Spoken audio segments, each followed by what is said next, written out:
Good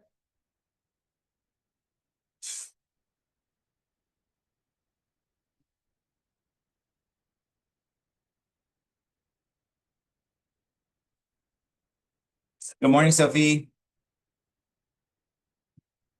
Morning.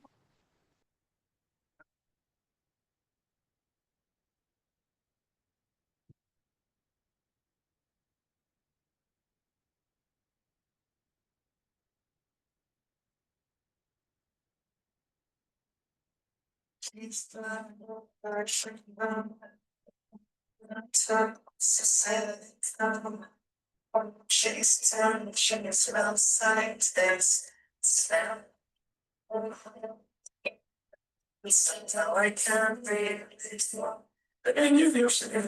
Sophie on the internet. And Sophie. Yep.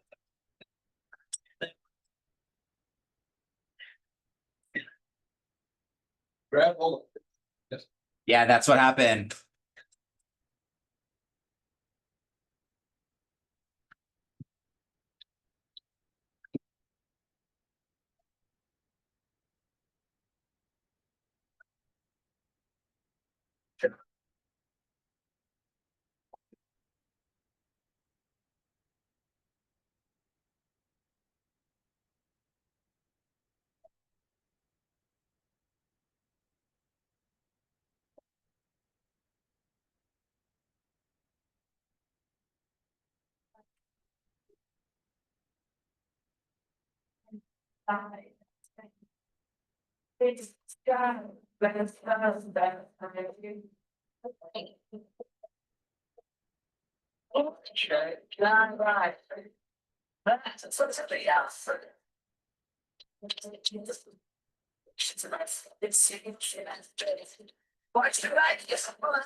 Morning. Buenos días.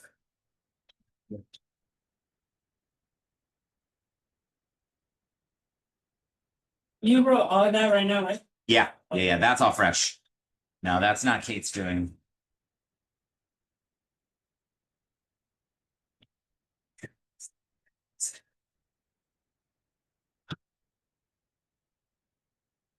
There we go.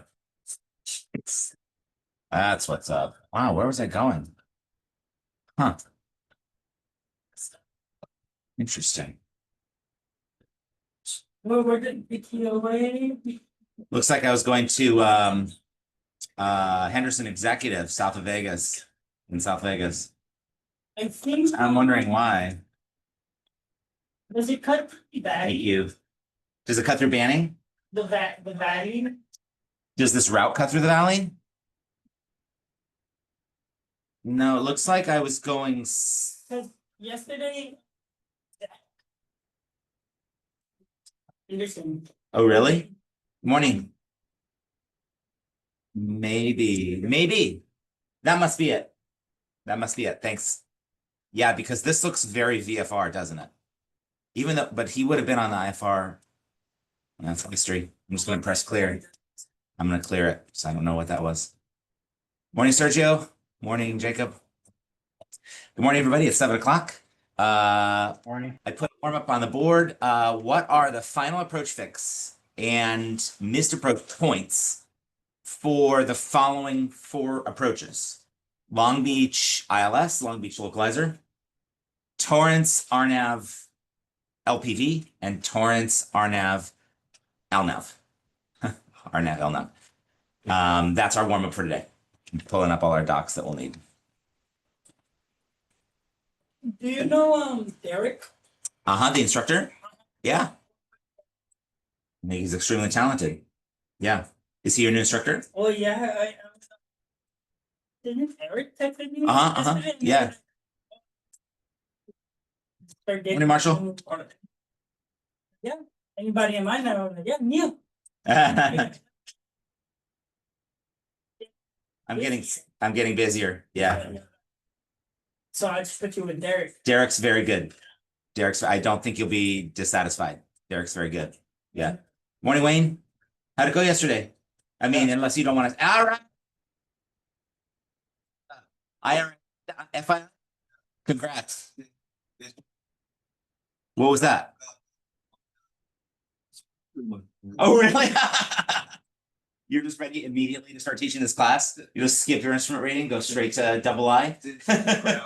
What's that? Didn't take the ground. No, I didn't either. Yeah. That's 3 tests in a day is too much. I don't know. That's too much. I don't even Colin Davis, he took all 3. He did take all 3 in a day? One sitting. Got 100% on his instrument and 98. Wow. That is crazy. I mean, all 3. he must also, I don't know, the test center I went to, they wouldn't even let you take more than 2 in a day. They weren't gonna let him. Yeah. And the old guy was just like, man, I don't care, it's his money. Well, after he rolls in with 199, you think the old guy would be like, sure, how about it? Do whatever test you want. That's wild. But congratulations. 4. They're 175 each. So, what is that? 354.25. Yeah.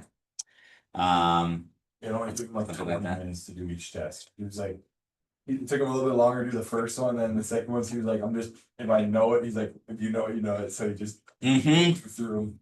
Yep. Good. Any interesting questions on the flight instructor instrument?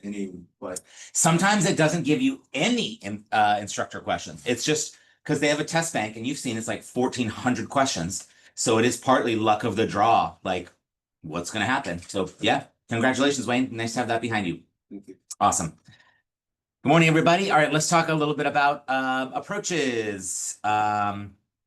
Pull up an approach plate on my ForeFlight online. Let's find out. If not, we'll do it the other way. KLGB. My back is still hurting, so I'm going to be sitting more today. I think it was actually the standing that helped aggravate it. So you're going to be seeing me more here in front of the computer today than normal. Let's see. Nope, I guess oh, here it is, procedures. And what did I say? The approach ILS 30. Oh, it's FAA. That's your cue, Chris. Ew. Yeah, exactly. All right, we'll just plug in then. Get this going. While I'm getting this plugged in, what is the final approach fix, the FAF, for the Long Beach ILS 30? Gunny. Say it again, Sergio. Gunny. Who agrees? Yeah, we see some agreement in the room. Okay, you're not wrong. However, the one thing that I want to caution us all against is a common error. I'm going to switch this over to the iPad for a second. iPad. Whoops. Hold on, I retract that. That was the initial one. Yes, good. Oh. Final approach is the runway, right? Right. A common error is this a precision approach or a non-precision approach? Or does this approach have vertical guidance or not, the ILS? It does. So an approach with vertical guidance, the final approach fix technically is the spot at which you intercept the glide slope or the glide path at the prescribed altitude. Oh, so the Maltese cross? No, that's going to be for without vertical guidance. So the localizer, right? This is sort of 2 approaches, really 3 approaches on one plate. You have, if I scroll down here to the minimums, right? You've got an ILS approach, which is precision. You've got vertical and lateral guidance using nav aids, ground-based nav aids at the airport. That's one approach that's on this plate. 2, you have a localizer approach, which is non-precision, only lateral guidance, no vertical guidance. And then the third kind of approach is circling approaches, which is, as we've discussed at length, have at it. You want runway 8, go for it. You want runway 26 left, have a nice day. But you're going to approach using the localizer and potentially even the glide slope for runway 30. So we've got 3 kinds. So I just want to be very careful here. See how it says Gunny GS 1600? Jepson will cue us to remind us that, all right, the final approach fix for your approach with vertical guidance is the place where you intercept the glide slope at your prescribed altitude. In this case, it happens to be gunny, but that's just happenstance, right? So it's not gunny, but. Well, in this case, it is gunny, but I want you to understand it's only gunny because that's the place where the glide slope, you intercept the glide slope at 1,500 feet, or sorry, 1,600 feet. We looked yesterday at the ILS into Burbank. Let me just pull that real quick. And that, we've been looking a lot at the Burbank one. Let's see, recents, Burbank. Look at all that. Yep, pink, Ramona. Not a good day to go to Ramona. Procedures, approach. We were looking at the Yankee. Oh, I even highlighted it, right? See how on the Burbank Yankee, the point where you intercept the glide slope is different than the final approach fix for the localizer, for the approach without vertical guidance. And Jepson will even tell you, see how it says at Buddy GS 2753. So your final approach fix was actually back, back here, right? You should be at about 2,000. Get to Exactly. So if you want to make sure that you're on the correct glide slope, right, that you didn't accidentally get, say, a false glide slope, when your GPS tells you, buddy, you should be able to look at your altimeter, and your altimeter should say 2753. Yeah. Let me come back to Torrance. ILS. So, yes, oops, this is not Torrance. We were doing Long Beach first. Approach, ILS. So yes, Sergio is right. It is at gunny. However, it's only at gunny by happenstance. And it does not always have, it does, the final approach fix for the non-precision approach, the approach without vertical guidance, is not always the same as the approach with vertical guidance. So, okay, we already answered this, but just somebody shout out, where's the final approach fix for the localizer? Gunny, the Maltese cross, right? That one's easy. Maltese cross, easy. Good, no vertical guidance at all. Now let's talk about the missed approach points. Sophie, what's the missed approach point for the ILS approach here? Oh yeah, sorry. Hold on. You are my tech guru expert, and I really appreciate it. Thank you. All right, now I'm back on the TV. I think I can hear you now, Sophie. Sophie, what is the final, sorry, the missed approach point for the ILS Long Beach 30?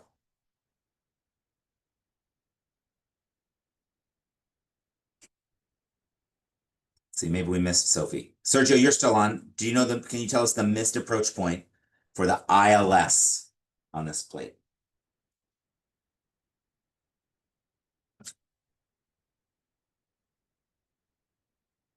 Oh, I have to press allow to talk. Let's see. Did that work now? Here we go. Sorry, Yeah, I okay. called in again. No, all good, all Missed good. approach point. Okay, so this one, that's the start of the runway. And the only way we No. can know it is if we have. No? No, for the ILS, the missed approach point is when we hit our decision altitude. Because this is when we have vertical guidance. So the missed approach point is going to be at our DA of 258. So I'm chilling, right? I'm going along here at 1,600. I intercept my glide slope. Talking about the ILS approach now, right? I'm chilling down my glide slope. My glide slope happens to be 3 degrees. Boom, boom, boom. Everything's looking good. I'm configured for landing. Everything's stable. I've been cleared to land runway 30. And when my altimeter says 258, that's where I decide, do I have everything in 91, do I have 91,175 satisfied? If so, land. Do I not? If not, go missed. So you can see it drawn in the plate with the none of y'all can see this now. In the dark line, that's the dark line, and it has a little arrow that goes boom. Yep. That's the missed approach point for the ILS. Sergio, do the next one though. What's the missed approach point for the localizer? Then the start of the runway. That's the one. That's the start of the runway. See the M with the dotted line. So if you do not have vertical guidance, you proceed down to your MDA, minimum descent altitude, which in this case is 520, and you're cruising at 520, cruising, and eventually you get to your missed approach point. That's the diving driver. That's dive and drive. Exactly, exactly. What if you know, I don't have GPS to tell me, oh, you're at your missed approach point. How else can I find the missed approach point for the localizer? Timer. What time between buddy and my missed approach point? How long is that, Jacob?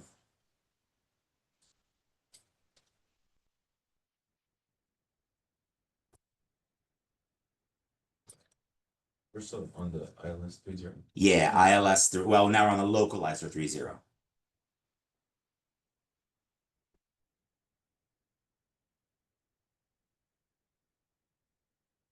So if you this sorry, I'm gonna switch over now back to the We should have briefed the plate. we should have briefed the play, but it's a warm up. That would be a different warm up for a different day.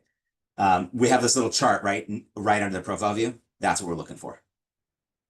So it'll tell us, and this is really helpful. Thanks, Jepson. Right? It tells us not only our minutes. So if our ground speed is 90 knots, it'll be 3 minutes 8 seconds between buddy and the missed approach point. If we're going 70 knots ground speed, 4 minutes and 2 seconds. What if I'm going 80 knots ground speed? You can just split it. Yeah, just interpolate right in half, right? So one is about 3 minutes, one is about 4 minutes. Okay, 3 minutes and 30 seconds. If you wanted to get super precise, maybe 3 minutes, 32 seconds, right? Like this kind of stuff in the air is a little bit fungible. You don't have to be busting out your E6B, right? Trying to do an interpolation while you're on the final approach course. Like, you know, your ground speed's also potentially going to change a little bit if the wind changes. 3.5 minutes if you're at 80 knots ground speed. But remember, that's ground speed, not indicated airspeed. Yeah, so that's it. That's it. So that's why it's so important that we start a timer, especially on these non-precision approaches, so that we know where the missed approach point is. That's how we do it. So, what if our GPS? Do we need GPS for this approach? No. No, we only need the equipment that it says up in the top, right? So we need an ILS or a localizer, which we have. Yeah, that's it. Good. All right, let's move on now to Torrance. So what is the final approach fix for the KTOA RNAV GPS runway 29 right LPV approach? So I'm going to pull up the RNAV. Oops, that's the runway 11. We don't want that. 29 right. See how easy it is to just press the wrong one? What is the final approach fix for the RNAV GPS LPV approach? Wayne, you want to give it a shot? What was the question? What is the final approach fix for the Torrance RNAV GPS runway 29 right LPV approach? It'd be Zoba at 2000. You're not wrong, but I just want to sort of make the point again. With an approach with vertical guidance, the final approach fix is where I intercept the glide path at my prescribed altitude. In this case, it happens to be Zoba, right? But that's just by chance. It doesn't have to be. In this case, it is Zoba, but the answer is where I intercept the glide path at 2,000 feet. Should be Zoba. How come on this one it doesn't say GS? I don't know for sure, but I think it's because there's no risk for a false glide slope with GPS. So we talked a little bit about this yesterday, but because of physics of radio waves and what have you, there are false glide slopes that are projected at like, 3 degrees above, and then I think it's 9 or 12 degrees above, something like that. So that's why we always approach the glide slope on an ILS from below to ensure that we're not accidentally intercepting a false glide slope that's going to keep us on a very, too steep of a trajectory down. With GPS, there's no false glide slopes. It's coming from WAS, like it's coming from satellite. So I think that's why they don't put that check altitude, because there's no risk of you being on a false glide slope. But let's double check that. That's just my intuitive answer. I haven't read that. You use your other DAs and MDAs for. Yeah, But that's right. That's right. Okay, so Zilba, Wayne, where is the final approach fix if we were doing the LNAV approach? So Yeah, 2000. where the Maltese cross is, right? Because that's the non-precision, no vertical guidance. Cool. Where's the missed approach point for the LPV approach? Marshall? it's your DA, Which is what? 367. 367, right? So I'm following my glide path down. My magenta diamonds are all centered. Everything's good. I get to 367. I decide that's my missed approach point. Nice. And what if I was on the LNAV approach, Marshall? 680 decision, or your minimum descent altitude, sorry, and then you would go miss that. At the runway threshold, because that's where the M is. Yep. Yeah. One way that's kind of nice to remember this is for the approaches without vertical guidance, the non-precision approach without vertical guidance, they're marked here with the Maltese cross and the M. But for with vertical guidance, they don't have little symbols. It's just drawn here, right? Here's the mist, boom, that arrow going out, and you're on your mist from the LPV approach. Now this plate actually has 4 approaches. We've talked about 2 of them: LPV, LNAV. There are 2 others: LNAV VNAV and circle to land. What's LNAV VNAV? Anybody remember? LNAV VNAV, we don't have it. We don't have it. LNAV VNAV, LNAV it acts like a localizer. Yes. Well, no, LNAV it does not. LNAV acts like the like LNAV. but Yes. For the lateral, but for Yes. vertical, it has a barometric altimeter. Baro aided altimeter. Barrel aided altimeter, so it That's tells right. you glide slope like this information. Yeah, I think that's close enough. To be honest, I'm not an expert on this either because it's not equipment we have, but it allows a plane without a WASP GPS to fly a precision-like approach. Notice LNAV VNAV also gets a DA, just like our LPV. It allows them to fly this like precision-like. It's very high. It's higher than the other one, right? Yeah, It's actually higher than the LNAV. Yeah. Now your question is why, and that I don't know. I don't know enough about how these I was systems gonna work. say, so what is even the point of having that on there? Like, if you can just do the thing right next to it to get a lower, knowing like, I don't know, if I'm actual IMC, I'm just gonna pick the lowest one possible because that's gonna give me the best chance to land at that run. You're not wrong. What is the answer? Anybody have ideas? What's the answer to that question? Why wouldn't I just pick LPV if you don't have WASP GPS? That's the only answer I can think The of. one LNAV is 7. Yeah, but why wouldn't you just do this one instead? I don't That's- know. That's more or less what I'm getting. You can get almost another 100 feet, Literally, and that might be the difference of breaking out or not. I don't know. Company policies, I'm not sure. I'm not sure. But yeah, that's an excellent point. I don't know. You don't need WASP. Just Correct. You do not need a WASP GPS for LNAV. You can have a regular, just GPS, FAA approved GPS without WASP to do LNAV. That's right. And if we lose our WASP for whatever reason, like, I don't know, your phase check examiner fails your WASP or your DPE fails your WASP manually in the GTN 650, you have to do LNAV. Now, if your LPV is not available, the GTN 650 will not let you even program in an LPV approach. It'll save you from your check right fail. The button will not even show up. right. If you lose WASP during the approach, the way you'll know is that wait to our, that's strange. We're missing our cockpit trainer.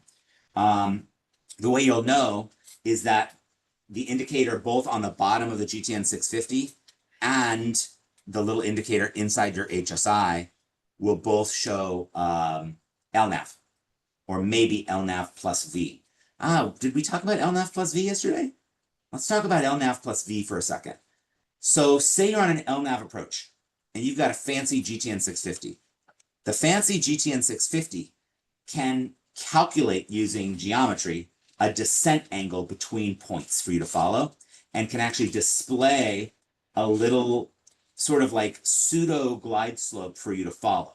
It looks like a sideways purple V and it'll show up in your glide slope area, but instead of being a diamond, which would be an actual glide path or glide slope indicator, it's a little sideways V, almost like a little carrot. That's your LNAV plus V plus vertical guidance. It's advisory only, and it allows you to fly a constant rate descent instead of doing the dive and drive. We talked about last week, I think, Jacob, you were the one to point out, that's a much more fuel efficient descent than having to go down and then put your power back in and fly at power at whatever your MDA is. Yeah. But you're never going to see that on a plate. That's not a kind of approach. That's a feature of some fancy GPS units like ours.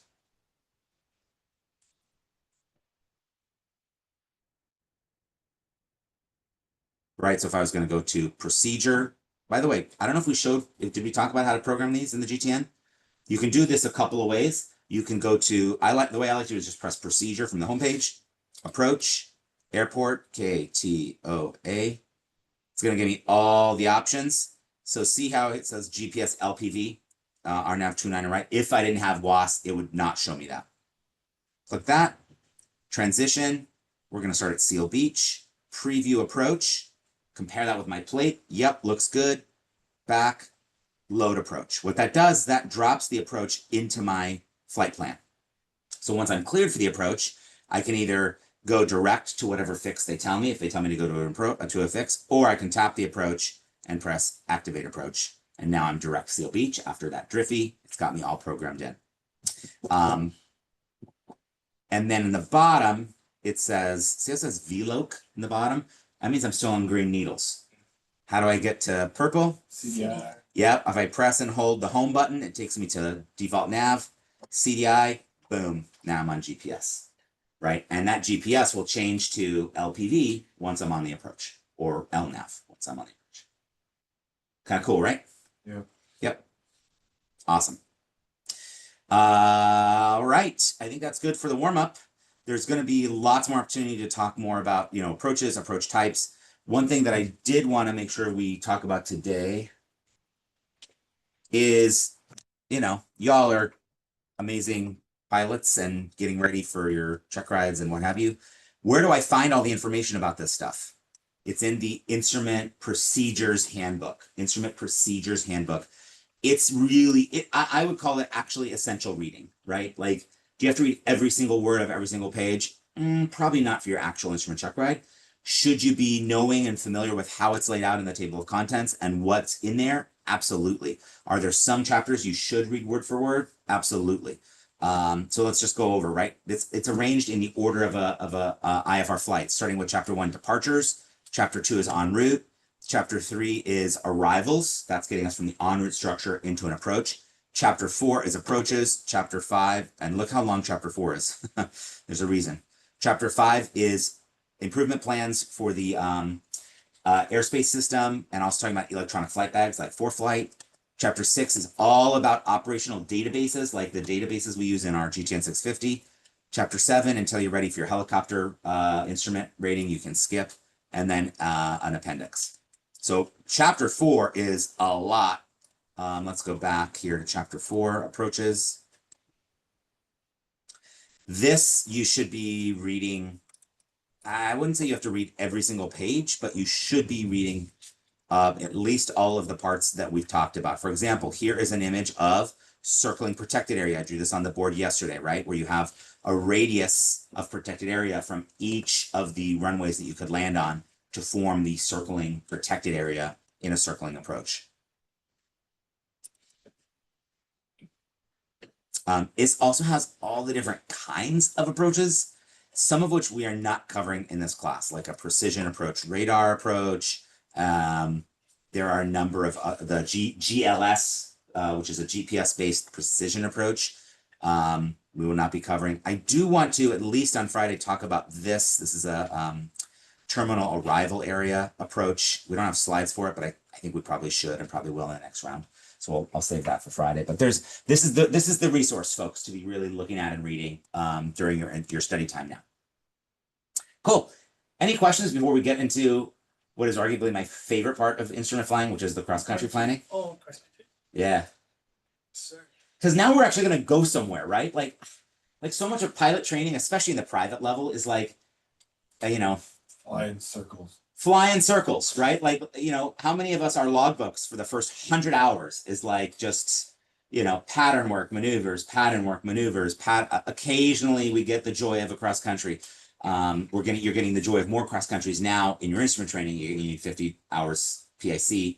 If you're in part 61, you 141 luckies get to skip that. The part 61 people need your 50 hours cross country PIC. And also this is like, I don't know, for me, I got into flying in part because I like going places and I want to go places. And the freedom, the privilege of having an instrument rating is that I get to go more places more of the time, especially living in Southern California where we have mornings like this, you know, fairly often. So let's dive into it, shall we? I know, it's so messed up. It's so messed up. It just doesn't make any sense. That mosaic comes soon. I know. I'm really ready. Cool. The slides for this section are a little light. So I want to teach you how I plan an instrument cross country. This is not regulatory, right? You can't go to the AIM or the Instrument Procedures Handbook and find here are the steps for flying across country. What you'll find are requirements and regulations, things like NW craft. You'll find regulations for things like when do you need an alternate airport or not. You'll find regulations for, we've talked about this, like weather for when you can depart, when you can arrive. You'll find all that. But the actual sort of like, so I call that the ingredients and sort of the requirements, but the recipe, the procedures, this is how I do it. If you feel like you can do it a different way, I invite you to share that and to do that. But I'm going to share you the way that makes sense to me. I wrote it on the board. I have sort of a 4-step process. The first step is route. How am I going to get from point A to point B? The second step is really sort of 2 steps. Sometimes I even break it out into 2: fuel and weight and balance. Why do I do those together? Well, how much fuel I can bring is determined largely by how much weight I already have on board and which plane I'm flying. Third, and somewhat related to fuel, is alternates. And we're going to talk specifically about new rules with when I need an alternate with in instrument flight. And then fourth is everything else in NW craft. NW craft still applies to instrument flying. 91. Is that what it is? 91103? I should have that one memorized. Thank you, Chris. 91103 still applies. I underlined the K in craft for known ATC delays because that is going to come more into play with instrument flying, especially as we get more into the bigger airports and flying for airlines as well. And I want to make sure you know how to check for actual known ATC delays. Says here, 29, right? It is. Do you know why? Flight check operations. The FAA is like checking stuff. I think maybe even the ILS, maybe the localizer. Who knows? So does that mean we can? Well, when does it open again? It says effective July 6 a.m. and then expire July 6 a.m. 10 a.m. Okay, so by the time class is over, Janina Ride will be open. Double check the what do you call it? The no tap, but it's just a morning quickie. Yeah. Cool. So let's start first with a scenario. Where should we fly today? Crowdsource this. Let's pick somewhere within the TRACON, somewhere in SoCal TRACON, an airport that you've been dying to fly to, or that you flew to that you think is awesome. Let's keep it within SoCal TRACON. I agree with you. I'd love to fly to San Francisco. F7. F70, sure. Where I went last night. Cool. All right, so let's go to F70. This is French Valley. All right, I'm gonna find it down here. You love French Valley? I've only been there once. What do you love about French Valley? There at night. So like it's cool and I can see one road. Nice. It is There's kind no of there and the airplanes there that are like on the runways are super cool. Nice. Oh, I love that. All right, great. We have a vote for French Valley. I'm into it. Thank you. 2 votes for French Valley. So here's French Valley is south of Hemet. It's in the middle of nowhere. it's kind of the middle. I mean, Temecula is over here. There's good wine. Interstate 15 goes right through here. When I grew up in San Bernardino, which we all know is up here, and went to college in San Diego, so I would drive by this in between home and school all the time. Did not know that one day I'd be landing in an airport there, but that's how life goes. So let's go to French Valley this morning. Let's say we're planning this flight to depart at 11 a.m. We'll just go right after class. Okay. Step 1 is the route. I wrote up 3 resources that are helpful in picking an IFR route. One is the actual IFR load chart. We talked about this week 2, I believe. We need to figure out how to navigate between between us over here in Torrance and French Valley. So one of the ways we can do that is through Victor Airways, right? So we've got black Victor Airways, we have blue Tango Airways, which we can use because those are GPS. And that would be a great way to say, all right, well, I know that my departure procedure at Torrance ends at Limbo, so I'll just go Limbo, maybe Victor 64, maybe Victor 64 to like Nickel, and then direct. Something like that. Or maybe I go to Victor 64 Seal Beach, and then Victor 283 to Homeland, and then Homeland direct. That might even be better because I'm having a hypothesis that there might be an approach for F70 that starts at Homeland. But this is a little bit dynamic, right?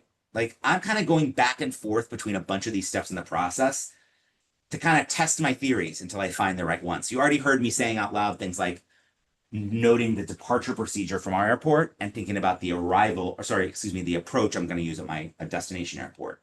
Where do I start my en route planning? Well, I start it where my ODP stops. For Torrance, I know the ODP stops at Limbo. So that's where I'm going to start my en route planning.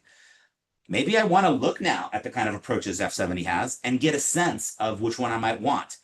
That doesn't come until later, but why not just look, shall we? Let's pull up F70 and take a peek together.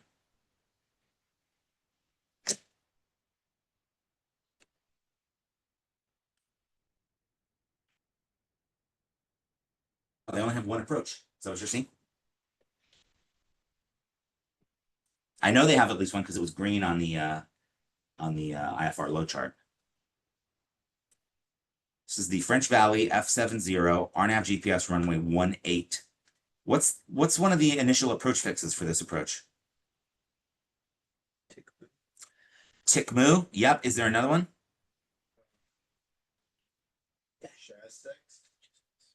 Oh yeah, Jessix. Yep. Cool. All right. So those are the two I see. Do you see any others?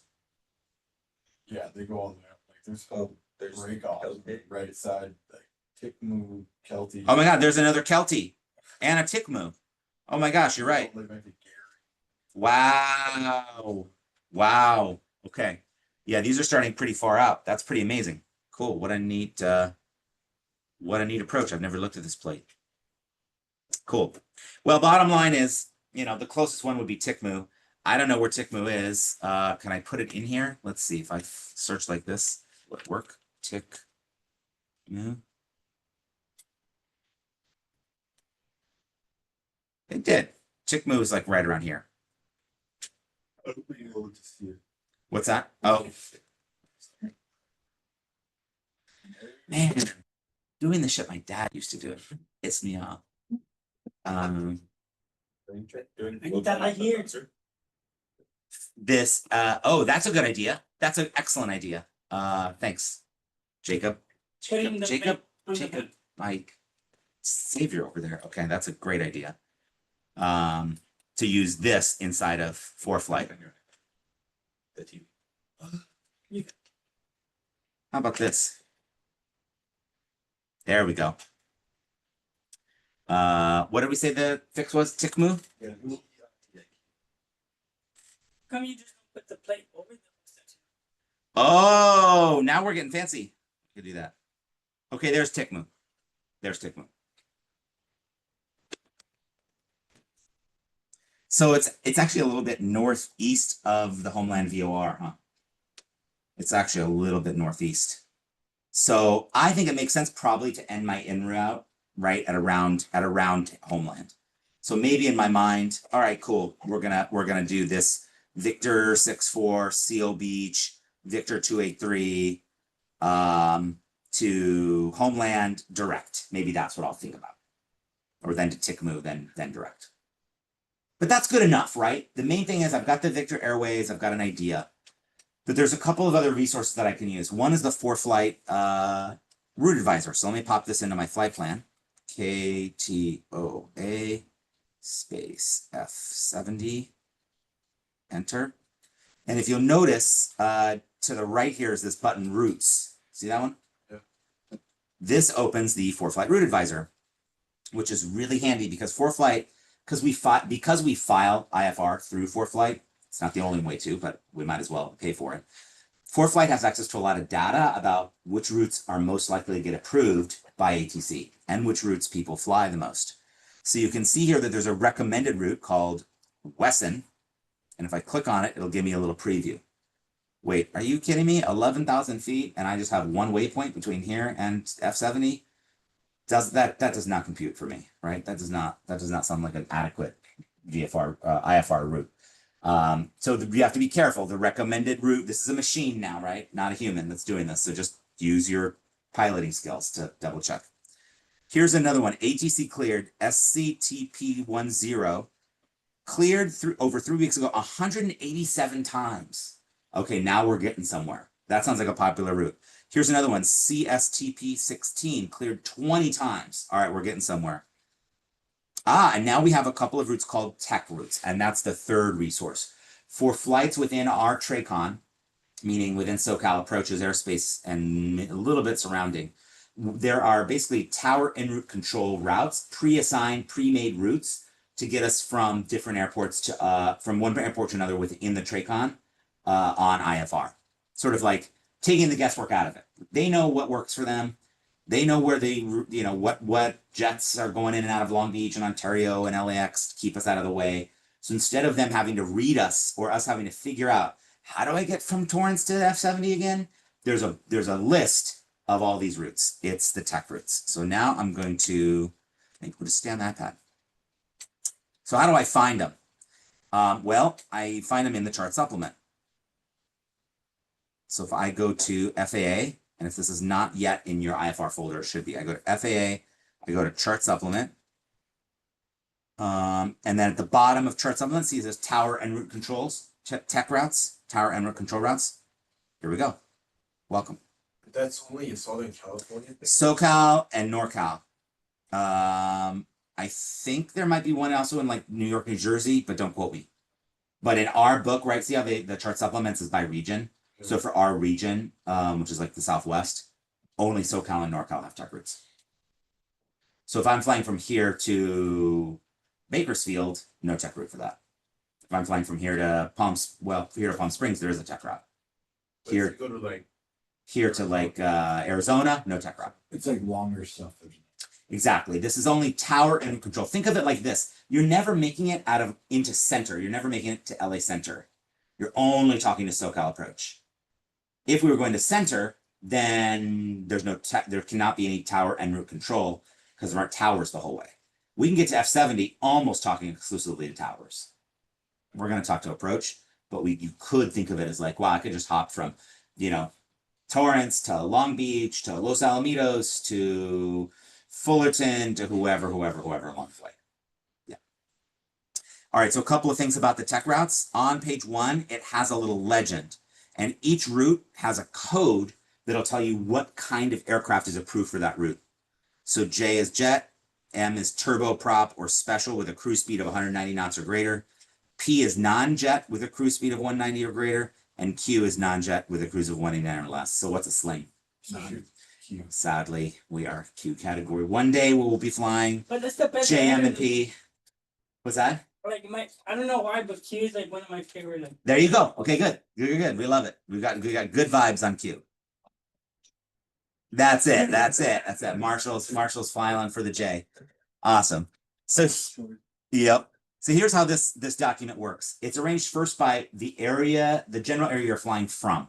So it starts with flying from the Burbank area, and then it goes, if you're flying from Burbank, Van Nuys, or Whiteman to, and then it lists a bunch of airports. And each line is its own tech route. So if I'm flying from, say, Burbank to Hawthorne, and Hawthorne is using runway 25, the route name is called Burp 1. And the route itself is Van Nuys VOR, Victor 186, Adam, Victor 394, Seal Beach. This is approved for P and Q, and we fly at 5,000. And also tells you the altitude, which is handy. That's it. What's also handy is when I file my flight plan for my route, if I just put Burp 1, that's all I have to put. That's all I have to put. I don't have to put Van Nuys, Victor 186, Adam, Victor 394, Seal Beach. Nope. I put Burp 1, and it works. And same thing in ForeFlight. If I type Burbank, Burp 1, Hawthorne into ForeFlight, boom, it will know the whole route as well. what about what? It's not the 650. We just type in. No, 650 does not know tech routes. 650, you got to program each waypoint. Yeah, good question. All right, cool. So that's how that works. That's all of that. Now it's like from the coast area, right? So from Fullerton, Long Beach, Seal Beach, SNA, or Torrance. But be careful. Torrance has 2 sections in the tech routes. One section when we're using runways 11, and one section when we're using runways 29er. I had a student who was planning his cross country, and I forget where we're going. But I was like, if you want to send me the route in advance the night before, I'm happy to look at it and give comments before he does like all his cross country planning. And I'm glad because he sent me a tech route that was CSTP2 or something like that. And I was like, that does not sound like a tech route I've ever used. I looked it up. It's like, oh, that's only for when Torrance is landing and taking off on runways 11. So just be cautious, Torrance and some other airports. You saw that with Whiteman up here, or sorry, with the Hawthorne up here, right? there are two tick routes from Burbank to Hawthorne, whether or not Hawthorne is using runways 25 or 7. Cool. All right, so where are we going again? Torrance to F70. All right, so we're gonna keep looking. Torrance. Here's another Torrance runway 11. Torrance. Here's from Catalina. Okay, well, I still haven't found it yet. Let's keep going. Now I'm in the Empire area. This is from like all the Inland Empire. From the Los Angeles area, from LAX West. No, this is not it. LAX East. Wow, there's a lot of tech routes from LAX. Okay, now we're getting somewhere. Here we go. From Hawthorne and Torrance when Torrance is on runways 29er. Cool. And where are we going? Not Burbank, not Whiteman, not Catalina, not any of those, not any of those. Notice also there's actually a tech route to get from Torrance to Torrance. Like if you're wanting to take off and do like, it's IFR, but you want to do an approach back into Torrance, you can literally file Torrance to Torrance using SCTP4, and it'll take you out. Limbo, Victor 6-4, Seal Beach, and back. Kind of cool. Okay, perfect. We finally found it. This is Torrance, runway 29er to Foxtrot 70. SCTP 10, Limbo, Victor 6-4, Seal Beach, Victor 8, Paradise, and then the Paradise 092 radial at 15 DME to Jessex. This works for jets at 9,000 and MP and Q at 5,000. So we'll plan to go at 5,000 using this route. That's it, SCTP 10. And is that what the route advisor had told us? Cool. All right, so that's a combination. You can use the IFR load chart, 4-flight route advisor, tech routes. They're all valid and germane for this. So let's put in SCTP 10. Select route. There it is.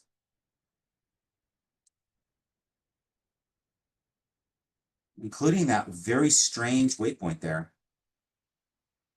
Oh, that's basically Jessex. That's basically Jessex. Look at that. Interesting, right?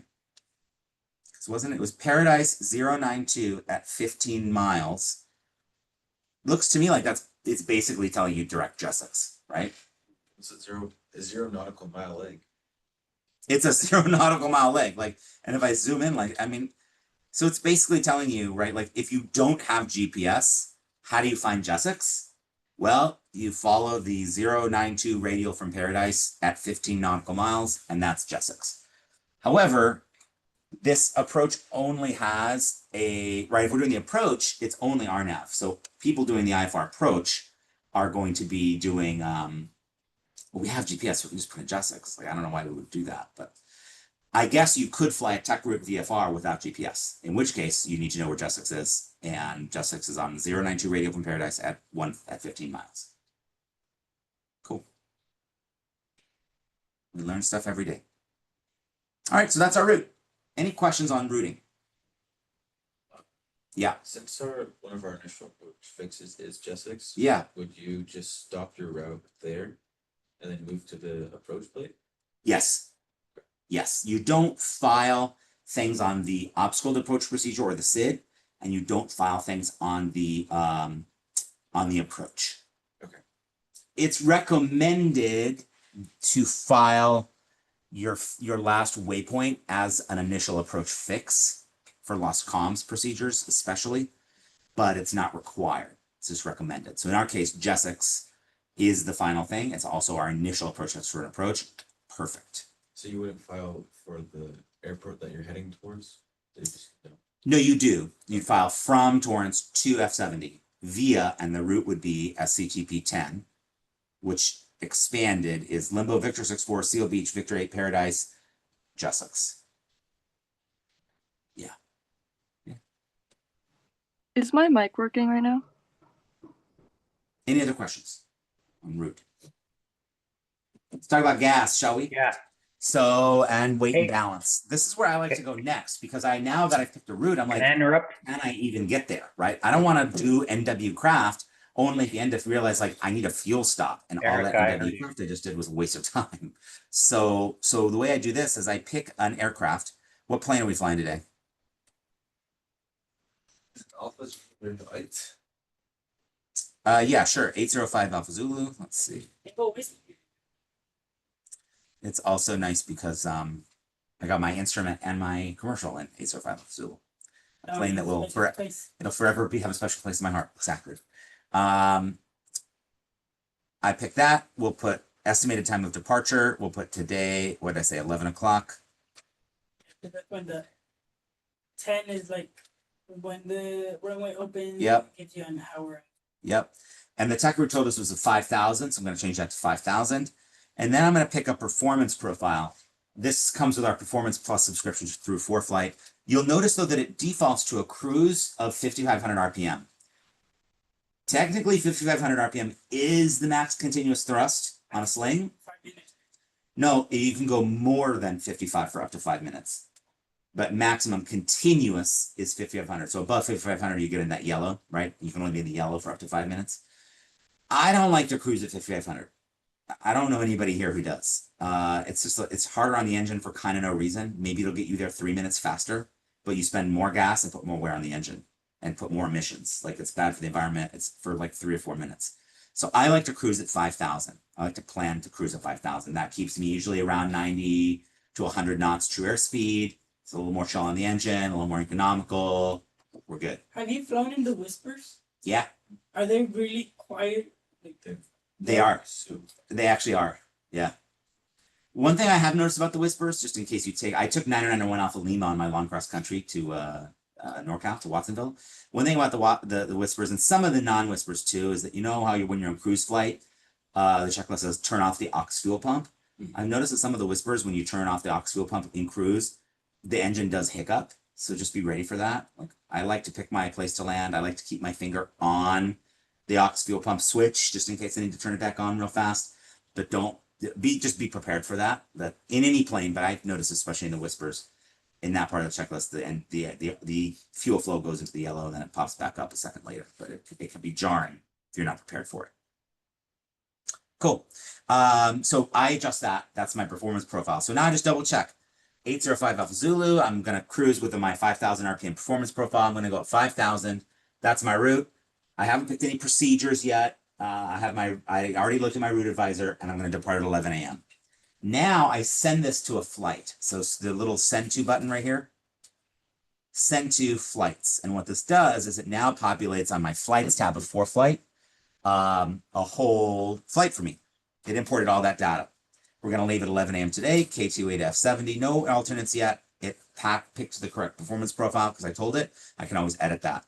My route is SCTP 10, and my cruising altitude is 5,000. And somewhere, there it is, flight rules, IFR. I had to pick IFR, right? Nice. Now, what's cool about ForeFlight Performance is that it's going to help us do the weight and balance inside this flights tab. So if I now press weight and balance here, it's going to pull up weight and balance for this specific flight, for this specific aircraft, right? So I can put in weights. Am I going by myself or am I taking somebody? Are we taking somebody? Yeah, let's take somebody.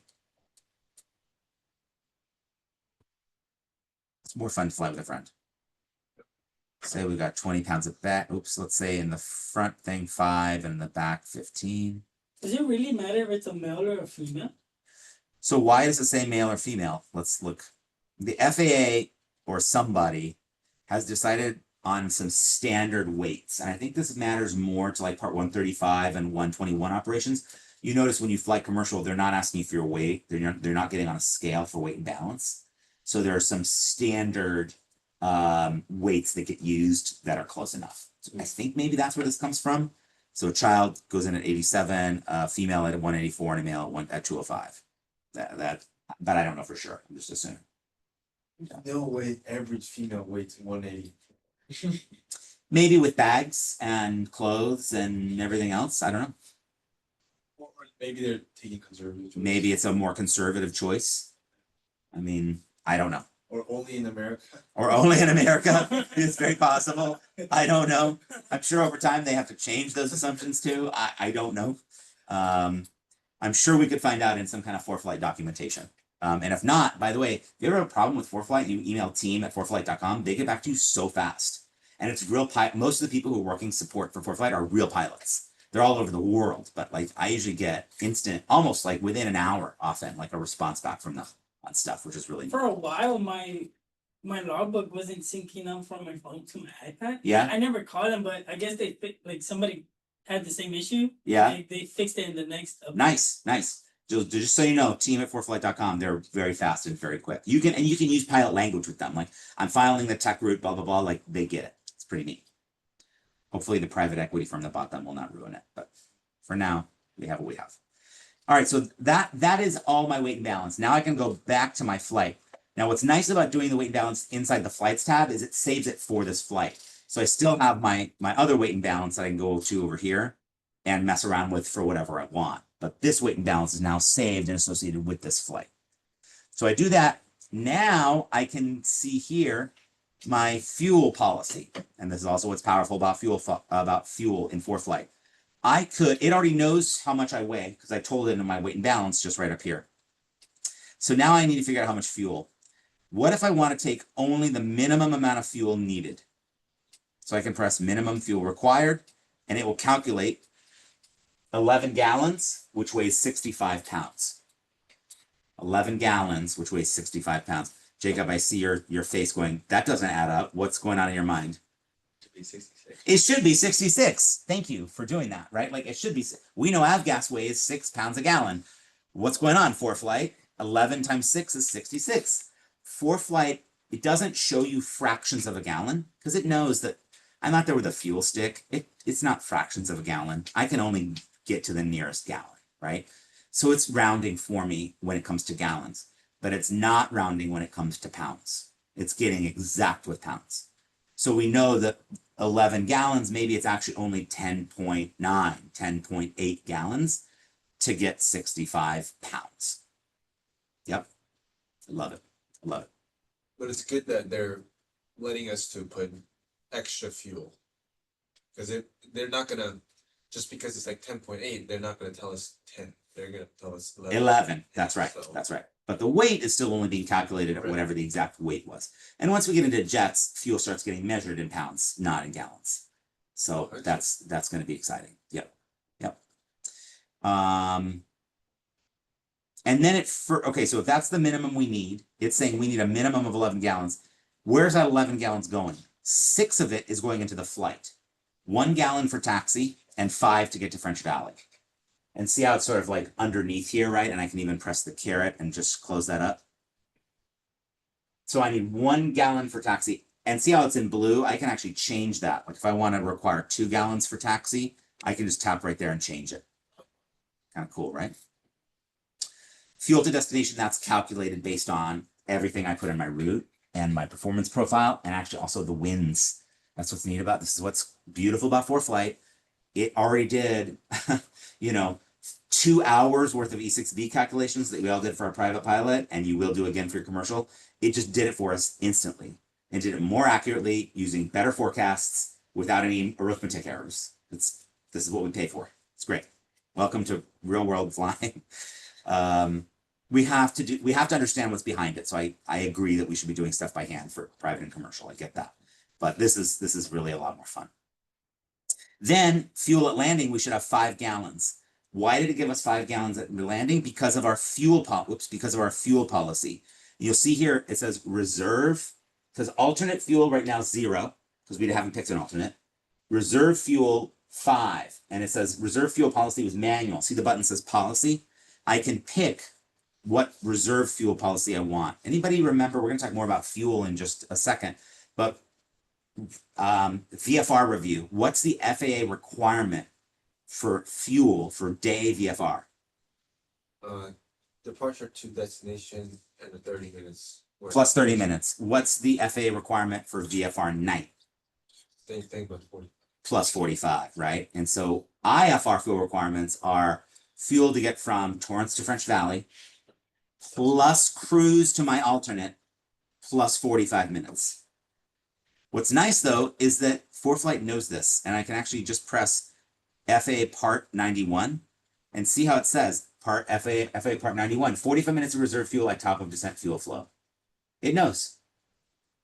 If I'm part 121, I can press that. Part 121 international, and I have iCal, or I could even put in how many minutes of fuel if I want something manual, or if I want to have a certain amount of gallons manual, I can press that too.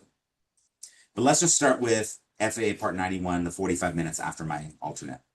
Cool, that brought it down to 4 gallons, 22 pounds.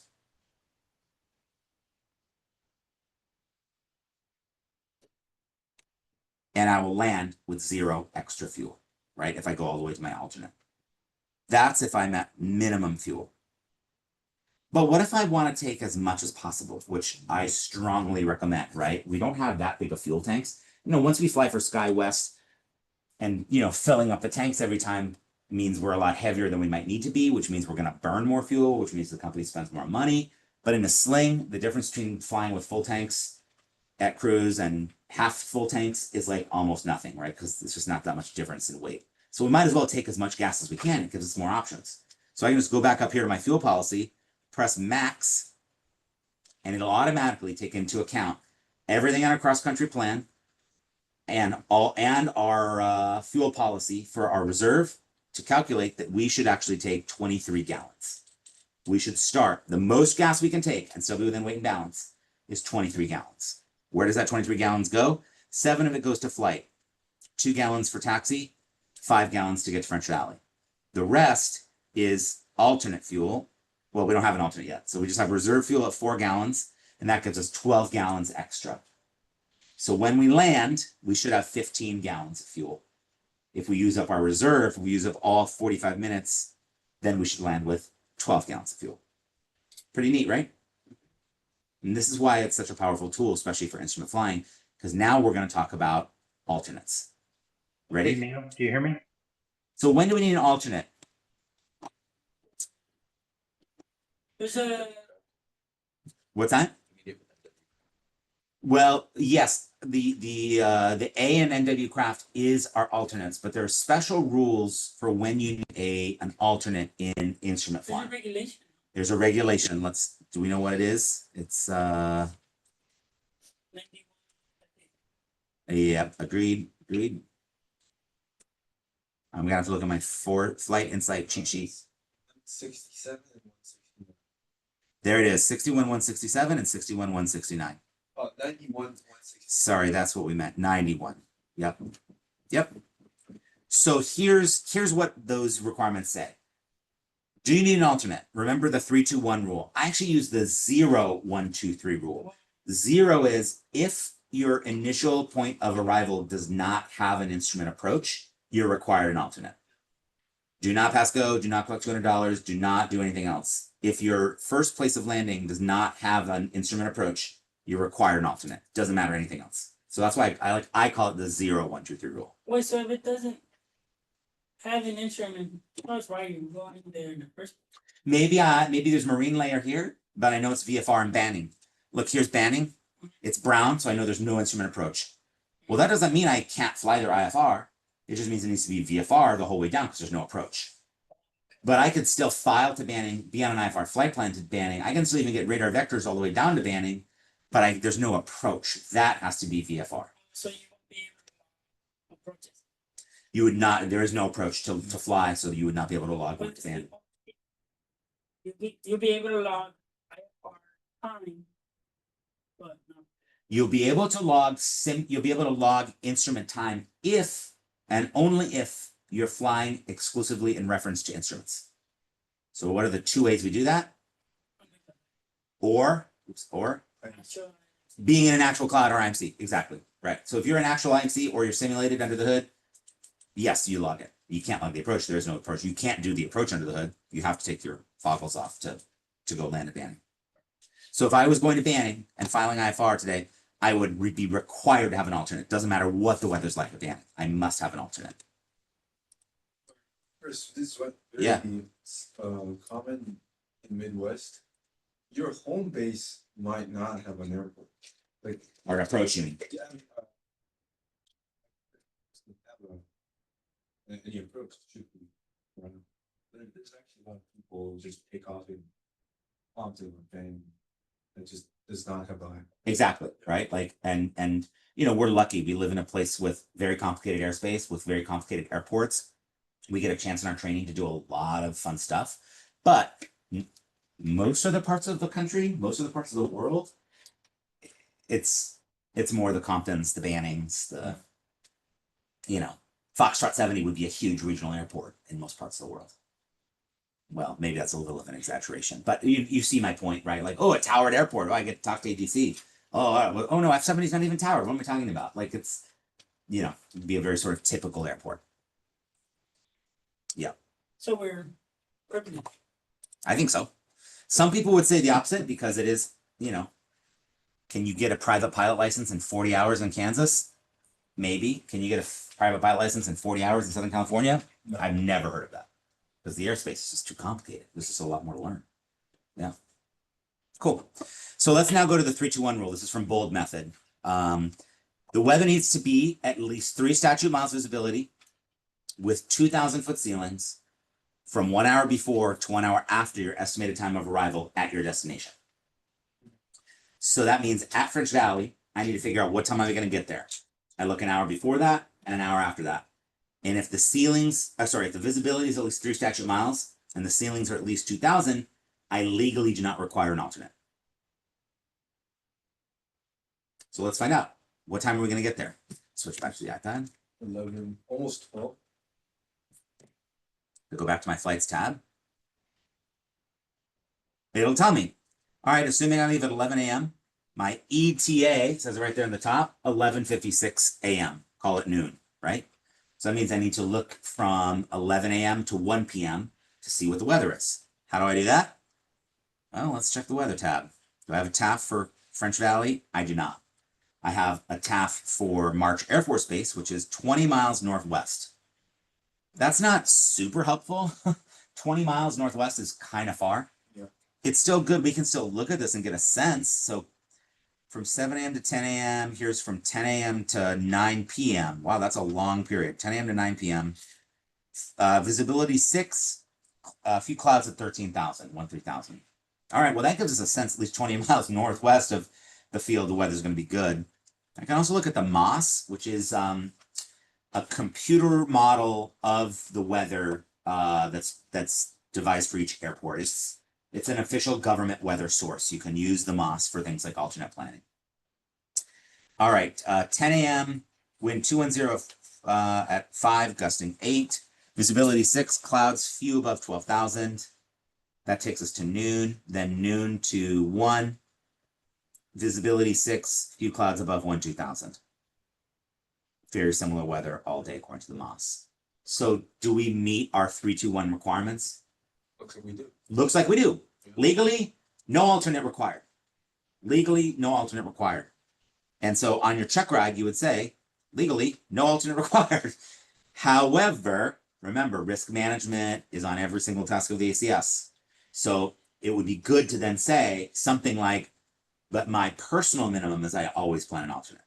Or my personal minimum is I always bring enough gas for an extra hour or hour and a half. Or my personal minimum is whatever it is, fill that in.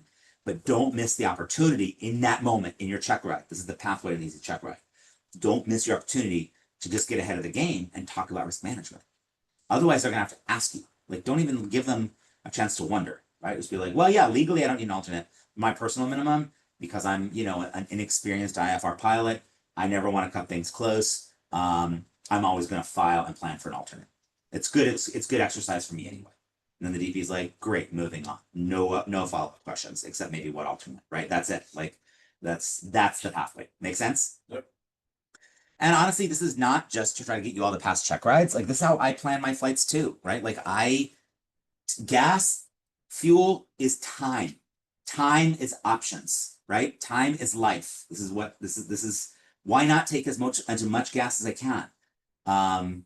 This is just prudent, safe flying. Good PIC techniques. Okay, we're still on the iPad. Good. So I can go down here and I technically don't need an alternate, but let's say that I did, or let's say that I want to file one anyway. Just because I don't need one does not mean I can't plan for or file an alternate. I could. So how do we pick an alternate? Well, there's no legal requirement for how you pick an alternate. You won't be able to find anything in the AIM. You won't be able to find anything in the FARs. So now we do some pilot technique. And here's some things that I consider with an alternate. One, I want an alternate that's far enough away from my original point of departure that it might have different weather. If the clouds or the visibility are too bad in French Valley to land, I can probably rest assured that an airport within 5 miles of there is also pretty bad to land, right? Like when Torrance is IFR, Long Beach is usually IFR, right? When LAX is IFR, Santa Monica is usually IFR. Van Nuys, though, is on the other side of a little mountain, and it's often IFR. So I'm going to use that knowledge to my advantage to say, well, maybe my alternate needs to be up in the valley, right? Whiteman, Van Nuys, Burbank, because I know they have a different weather pattern. So that's one thing I keep in mind, far enough away to be in a different weather pattern. And two, close enough that I can still get there without having to do a fuel stop, because my fuel requirements, as Jacob said, fuel to the first point of intended landing, cruise fuel to your alternate, plus 45 minutes. And I'm in a sling. Even on a good day, I don't have tons of gallons to spare. So those are the things I think about. And the way I start is by just looking here at the IFR low chart. I already know that brown airports are out. I need somewhere with an approach, right? I need somewhere with an approach. So maybe Hemet. What was that, Jacob? I was looking at. Yeah, maybe Palm Springs. Maybe Hemet. What do we have down here? Camp Pendleton. Well, that's a military field. Fallbrook Community Air Park. Their runway. How long is their runway? Say it again. 2,100. Yeah. 2,100 at an elevation of 711 MSL. But that's the short. I've never landed on a runway that short, right? 2000. Yeah. Could I? The POH says yeah, but just that's a pretty short runway. Your PAH is yeah, but does your landing performance say? Exactly. Do my personal minimums say yeah, right? Like in IFR while coming in? No, that sounds wild. Oceanside is an option, right? Bob Maxwell. 2,700, yep, and Palomar. Palomar has an ILS, if my memory's right. Yeah, but isn't that far? Yeah, so now the question is, how do I balance these things, right? And sometimes you also ask yourself, what's your mission? Well, if we're going in a sling today at 11 o'clock, maybe I'll just come home to Torrance, right? Could you file your departure airport as your alternate? Yes. Yes, right? And there are instances, I did this on my check ride. The scenario was something, and I just filed Torrance as my alternate. I said, I will fly all the way to Jackie Cochran and back. I have enough gas. My weight and balance works. But like, if the point of this trip was her scenario was like to pick up a friend to go to a work conference in Oakland or something. So if the point of this is like, I'm picking up my friend, well, my friend is not going to drive to San Bernardino to get picked up. They're just going to hop on a Southwest flight from Palm Springs and I'll meet them there. So like, let's have that be the backup. Here's the other thing about alternates. It's really only for fuel planning. It's not a contract between you and ATC. It's not like you planning here on the ground in Torrance that if I can't land at French Valley, I promise, sign in blood, that I will go to Palm Springs. I promise, pinky square, hope to die, that I will go to Palomar. No, it's literally just to make sure you have enough gas to get there. That's all it is. Once you decide you're not going to land at your first airport of intended landing, ATC is going to say, you call it for your missed approach. And one of the things they're going to tell you is say intentions. And then you get to decide, all right, I'm going to divert to Palm Springs. I know I have enough gas to divert to Palm Springs. I know I don't have any more gas to divert anymore after that. So I'm just going to go to Palm Springs now. Or maybe you got some extra gas and you want to just take a couple laps in the hold. Maybe you're going to tune in some AWASs, right? Maybe you're going to look at weather in ForeFlight or on your where is it? My G3X. I'm pointing to it. It's not there. My G3X. And make some decisions because I know I have enough gas. Alternate planning is primarily about fuel. ForeFlight will also help us a little bit because the other thing that we want to make sure we pick in an alternate is one with an appropriate approach. An approach that might get us below the clouds. How low does this approach get us? The RNAV GPS LPV. Wow, it's an LPV approach. It actually gets us down to 250. That's a good approach. We're probably not going to beat that. Let's say we were doing the LNAV, it only gets us down to 430. Well, maybe there's an ILS somewhere that'll get us down below that. So that's something else to keep in mind. Let me go back to flights now. Scroll up. If I tap alternate, it's going to bring up the alternate suggester tool. I don't know if that's the official name. That's what I call it, right? This is ForeFlight, similar to the route advisor. It goes through its database and it says what's nearby, what kind of approaches do they have, and also based on your weight and balance, it instantly calculates how much time it's going to take you to get there and how much extra gas you have to bring. It's also super nice. So it says suggested Billy Joe 37 Charlie Alpha. I don't think that we're landing at any airports that are 37 Charlie Alpha. Hemet Ryan, it is 320. The wind there is 320 at 9 knots, visibility 6+, and that's, oh, this is the forecast from the Riverside, from the March Air Force TAF. It's non-towered as long as runway is through 4,315 feet. It has an RNAV approach, and it'll add a gallon and 7 minutes to get there. Yes. The dot is the weather it's reporting, right? Yeah, the condition, the category of weather it's forecast to be based on the TAF. Green is IFR, blue is marginal. Sorry, green is VFR, blue is marginal VFR, red is IFR, magenta is low IFR. Yeah. Yep. Is the Billy Joe the private? It looks like a private airport to me. We could click on it, and when we click on it, it'll tell us here in the map where it is. Yeah, that sounds sketchy. Private as in like only certain people are able to land, or like private as in ForeFlight's suggesting it, so I don't know. 37 Charlie Alpha. Let's go look. Billy Joe. Procedures, no approaches. So already I'm like, what's the point? And there's not even an entry in the chart supplement. So, oh yeah, it even says private. Billy Joe, private. I don't know why ForeFlight suggested that. That seems like a silly suggestion. But again, this is why you got to put on your pilot hat and not just go with what ForeFlight tells you. So we've got Hemet. That's only takes an extra gallon, 7 minutes, but that's pretty close, only 7 minutes away. Paris Valley, Lima 6-5, no approaches. Charlie 44, no approaches. Lima 1-8 has a RNAV GPS approach, non-towered. But let's put in, somebody said Palm Springs, right? KPSP. I can just type that in and it will bring it up for me. It'll show me the route. It'll say, all right, winds are forecast to be variable at 5, 6+ visibility based on its TAF. It's towered as long as runway is 10,000. It's got a VOR and an RNAV approach. You need 2 more gallons and 24 minutes. I think it sounds good. For the purposes of this planning, I'm going to click on it. Now here's what's also cool about ForeFlight. Now I get to view options for my alternate. And now I get to pick a route to my alternate, right? That original suggestion was just based on a direct. Well, I can't get from Lima, Foxtrot 70 to Palm Springs by direct. There's a huge mountain range in the way. So guess what? I have another route advisor. Oh, it's giving me 0 routes on the route advisor. Let's see, maybe it'll change if I click on it. Otherwise, I could go see, is there a tech route from Foxtrot 70 to Palm Springs? Somebody want to look real quick?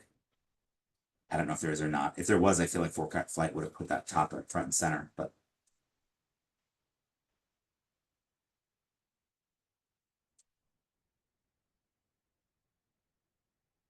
yeah, I'm not seeing one. But you can still see some routes that ForeFlight is suggesting. So here's one that was, this one's been cleared 25 times. It's only at 5,000. That sounds good. Here's one that goes all the way around like that. It seems good. The point being, you will want to spend time here and be like, what's my actual route to get there? Why is that important to plan? Because it's all about fuel planning, right? It's all about my alternate fuel planning. I don't know, this one seems good. 6.7 gallons, an extra hour and 21 minutes. I'm going to select that route. I'm going to go at 5,000. I again select a performance profile and press add KPSP as alternate. So it stored all of that data, not only the alternate, but also the altitude and route. And now if I scroll down to my fuel, notice now I need 23 gallons to start, of which 7 gallons are for my alternate. 42 pounds of fuel. Kind of neat, right? What's that orange thing? Oh, Alternate route path is not above MSA or MEA for airways. So that means that my alternate route that I put in was too low of an altitude. It's giving me an error. So let me come back up here to my alternates. I'll tap KPSP again. Tap KPSP, select options. My altitude must have been too low. It knows what the MEA is. Maybe I'll go to 11,000. Well, that changed the amount of fuel I needed, right? Because I'm going to be in longer climb. Let's see. Now the alternate fuel went up to 8 gallons with that change. It wasn't 7 before. That's what's great about ForeFlight. All the stuff you were doing by hand in private, which you should be, is now done in real time to make you and your pilot brain focus on things like what's the weather, what's the route, what's the altitude, what's my weight and balance, what are the winds, what's the forecast for the weather, which approach should I use. Honestly, that's enough neural activity, right? Let ForeFlight figure out your weight and balance. Garbage in, garbage out. Be careful, right? Import your stuff properly, tell it the right stuff, and then it will tell you back really good info. And another thing for that too, that came up with my PPL. Yeah. Let's check with Paul. Yeah. For our rental agreement, you can't run on anything less than 3,000 feet. Ah, great. Great. There we go. We can what? Safety policies and procedures. You can't land anywhere with less than 3,000 feet of runway. And it can't be unpaved Except Compton? but you said 3,000 or 2,000? unless authorization is given by Okay. an employee. Okay. Yeah, and only paved runways. Like you can't land on grass. Right. I guess technically Compton, but how much landing runway is available in Compton? Little bit. Because he gave me this one route where it was like, this airport's closed, this airport's on grass, this airport is 2,007. Yep. So there's only one route that was correct. So he knew immediately if I was right. Oh, look at that. Amazing. Amazing, amazing. Yeah.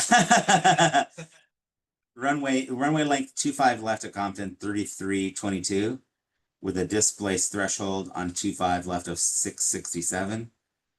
You only have 26.55 of landing distance available at Compton, 25 left. Just for reference, right? So at Compton, your landing distance available is 26.55. Yeah. That's a pretty short runway. Pretty short. There's a reason that some flight schools don't go there. You never hear career track over Compton. No. Cool. So that's all this. I can play with my reserve fuel policy. I can play with my my minimum or my maximum fuel, right? If I wanted to say, hey, I want to just take the minimum fuel because I know there's cheap gas in French Valley. So I want to like have my tanks as empty as possible and fill up with cheap gas there. Great, start with 19. If I want to have maximum with my weight and balance, okay, cool. Now start with 23. See how this gets kind of cool? And that's that. That's that. That gets us all the way through alternates. Any questions so far? Then we just do all the rest of the NW craft, right? I would generate a briefing. I would check all the NOTAMs. I would check all the weather. I would check all the known ATC delays. Let's talk about that for a second. In instrument, and as we get to the airlines, we're going to be flying more and more in airports that might have below or ground stops or the delays. Ever been to this website, naststatus.fa.gov? This is the National Airspace System status page. This is, for me, the nicest, most easy to view page for known ATC delays.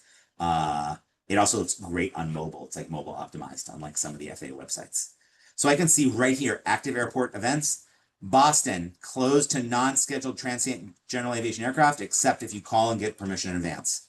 Same thing for Las Vegas. They're always doing this. By the way, if you ever want to fly to Harry Reid, just make sure you have checked if there's a closure for prior PPR, prior approval required.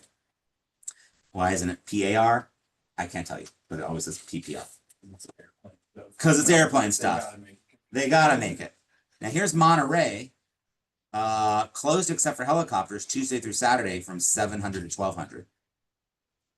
That's weird. I wonder why. A few details. Monterey Peninsula is closed except helicopters. Interesting. Okay. Can't tell you. if there are any active en route events, and it'll also tell you forecasted events. So they're expecting after 8 a.m. for there to be a ground stop at DCA. This is Reagan National. It's possible there could be a ground stop. So if the airport you're going to is not on this, that means you're good. Yeah. Because Yeah. like, let's say if there was something for Torrance, it would have been. There was an active event. Yeah, absolutely. That's right. For a known ATC delay. The website. Yeah, nasstatus.faa.gov. It's National Airspace System. That's the NAS. And then status.faa.gov.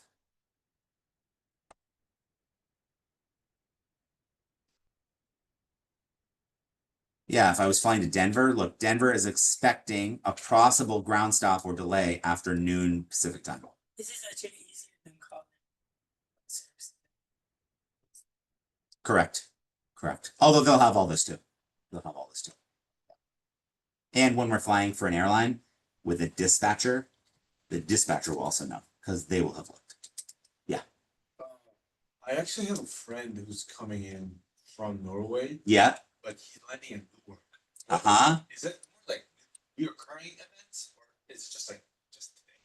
No, it's just today. It's just today. And you can actually view the full operations plan in its raw text and literally read from the National Airspace System headquarters or coordination center. I forget what they call it. Literally all the details. So for example, looks like they're having some problems in Jacksonville Center. I think that's what ZJX is, as well as Philadelphia area Charlie is having some staffing issues. Then there are some terminal constraints in Minneapolis, Memphis, San Antonio, Salt Lake City. Don't know that one. FL. Looks like they forgot a letter. Denver, Charlotte. Everything is here, right? Like it's all in raw text, sort of like a NOTAM. You can see everything.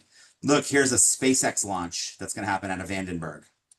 Here's a primary launch date and the backup launch date, just so you can plan. All right. We know there's going to be some Starlink coming. Yep. Yep. Look, here's some VIP movements.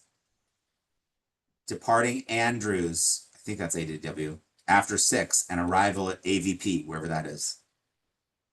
And you can see that the next planning webinar, wow, they even have a webinar. I think that's probably invitation only, but you can see all of it right here. Yep.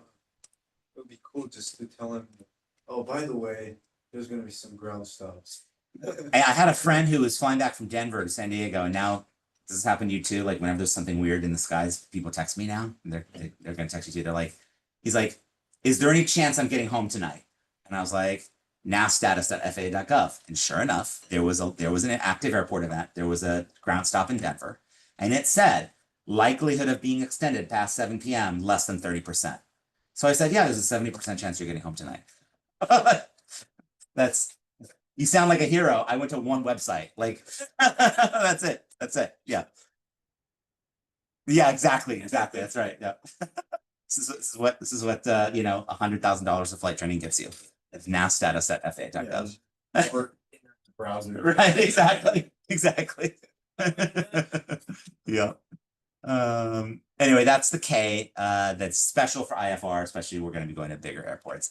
The other thing that I'll harp on, and it'll be a nice little review, is on the W for weather. What's the #1 new kind of weather concern we're worried about in IFR? Icing. So let's just do a quickie on icing.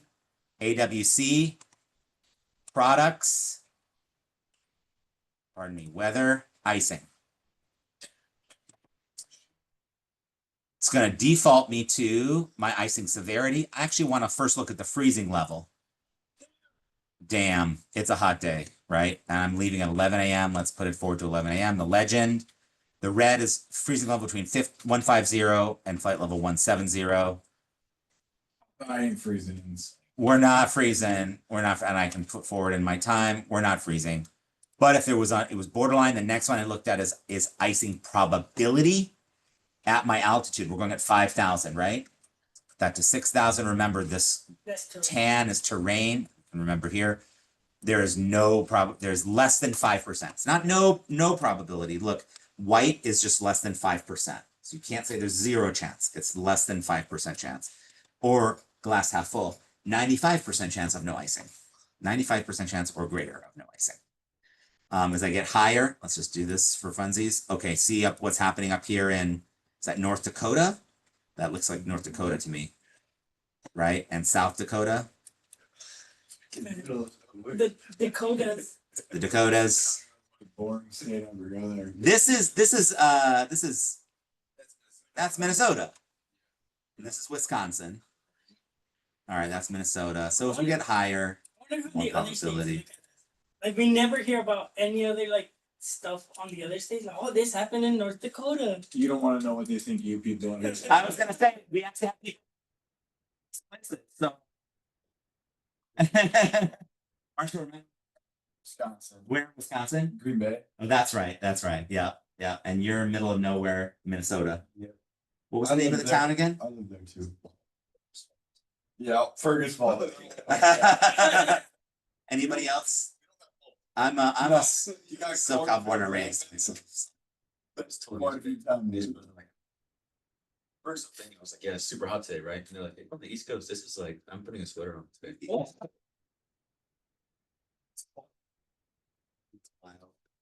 Yeah. Yep. You don't ever go anywhere else.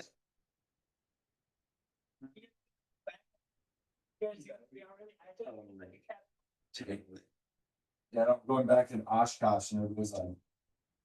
Pack cold. I'm like, dude, I'm bringing shorts and a t-shirt. I mean, it was sweating the whole time. Like, what do you mean? I'm like, it's gonna be 90% humidity there. Yeah. You know, I'm talking to my friends. It hasn't stopped raining there in a week. Yeah.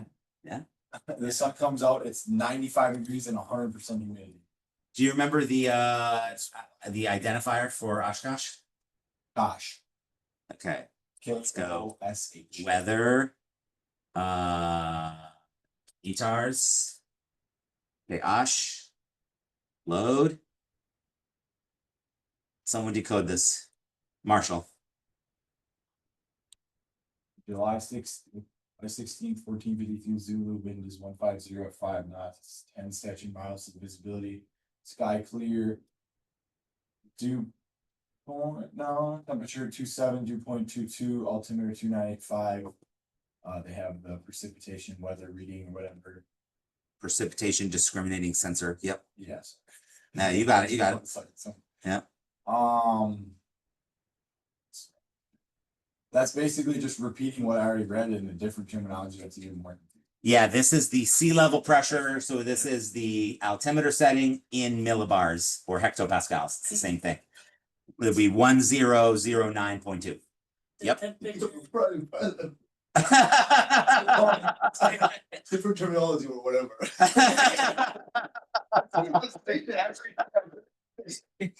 You can't just say The that. DPE is printing out your temporary cert as we speak.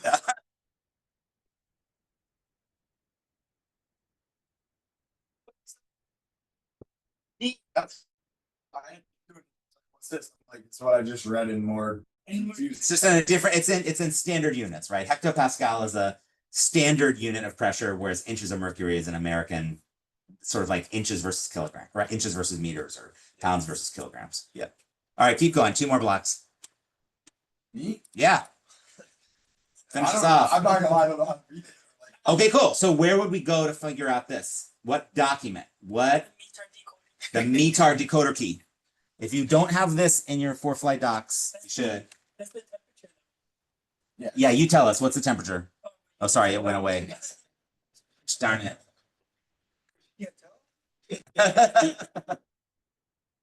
Tell us, Chris.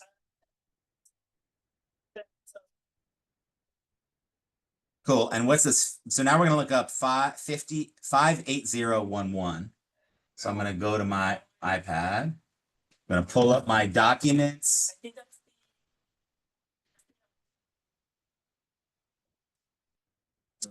No, that was the other one. I'm going to go to, I have a whole folder in my 4-flight just called Weather Legends, because this applies to everything, right? And in here I have my NOAA Legends. I have my 4-flight Legends Guide, because there's certain charts you get only in 4-flight with weather that I want to know what it is. And I have my METAR decoder key. So let's scroll to the back. I felt cool yesterday. Big deal. Oh, this one, the METAR decoder key? Yeah, love it. Love it. Yeah. That's amazing. We love it. We love it. All right, so here's all the blocks. This is the block that starts with a 5. So what is the block that starts with a 5? This is the pressure tendency. So the A character, so the first one is the change in pressure, and then the last 3 numbers are change in tenths of a hectopascal in the past 3 hours. So it said 58011. So the first digit is the change in pressure. So there were 8, it was going up, I guess, by 8, and then tenths of a pressure in the past.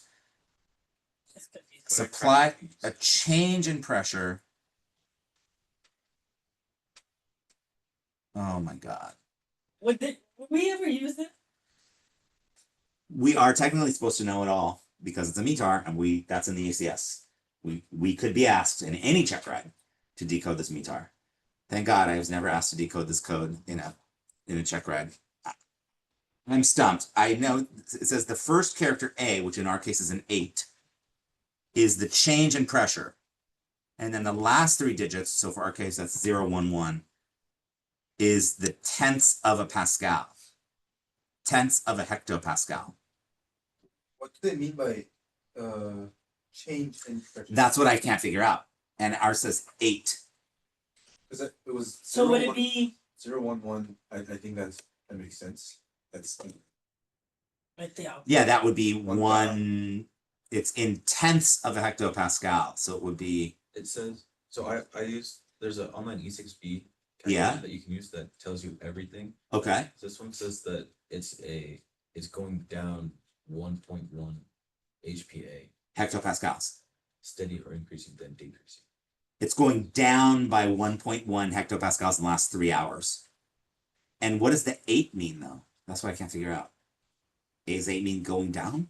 I feel like there's a lot easier way than they could have wrote this out. Oh my God, for real. Because now we're living in an age where we don't have to worry about like, we didn't have like, it's not a 16 baud modem trying to. My favorite thing was that, I don't remember if it was FAA plates, the way they date it, they say it's 100 and something days into the year. That's what they did. I'm like, how hard was it to just write out the Yeah, date I know. A year? Like, Literally. Literally. Solving a problem that does not exist. Or a problem that did exist but no longer exists. Like, get with the program. Especially the NOTAMs, my God. Oh, jeez. Don't even get started. Watching a video on it, and they heard the guy say that, and they looked at me and they're like, "Did he just say it?" I'm like, "Yeah, that about sums up flying." Just on the second. Jeez. Yep. You want to fly an airplane? This is how they make your life. Seriously. There's something that isn't a problem into a problem, and then come up with a solution. Correct. You have to learn a whole new. Correct. A METAR decoder key. Yep. Awesome. There's like 126 days into the year of 21. It's actually interesting. They do that on tires too, except by week. There's a date Yeah. code stamped on top. The mechanic, there's date code stamped on tires. So it's like It's the 2-digit year and then the 2-digit week. the week of the year, Yeah, what week of that year the tire was produced. but that's really important. Though. It is really important. You shouldn't have your tires more than 4 years. Well, You're unless, first. unless That must be that's in what, Title 17 of the Code of Federal You're Regulations. lucky to get a tire that lasts 4 years nowadays. It's true. Even if you can drive the car, drive it out before then. It's true. It's true. yeah. Awesome. All right, let's talk a little. So that's the planning, right? Route, fuel weight and balance, alternates, NW craft. Let's pretend we did the rest of NW craft. We did a little bit of NW craft. How do you actually file? There's a few ways to do this. First of all, it is mandatory to file. You can, unlike VFR, where it's like we live in America and you can just press 1200 and do what you want. IFR, you must file and be cleared. How do you do that? Well, just use ForeFlight. We pay $33 a month. Like, just do it in ForeFlight. Let me actually show you how that works, because this is something that will be tested most likely on your There won't be, check ride. there won't be an instant. Oh, file it. Oh wait, your iPad died. You can't use ForeFlight. Yeah, they could do that. In which case, you just tell them another way. What's another way you can file a flight plan? Call FSS. 1-800-WX-BRIEF or on radio. What was the other thing you said? You can call them, 1-800-WX-BRIEF. Do it in person too. Where? Really? Never heard that. You walk up If to you find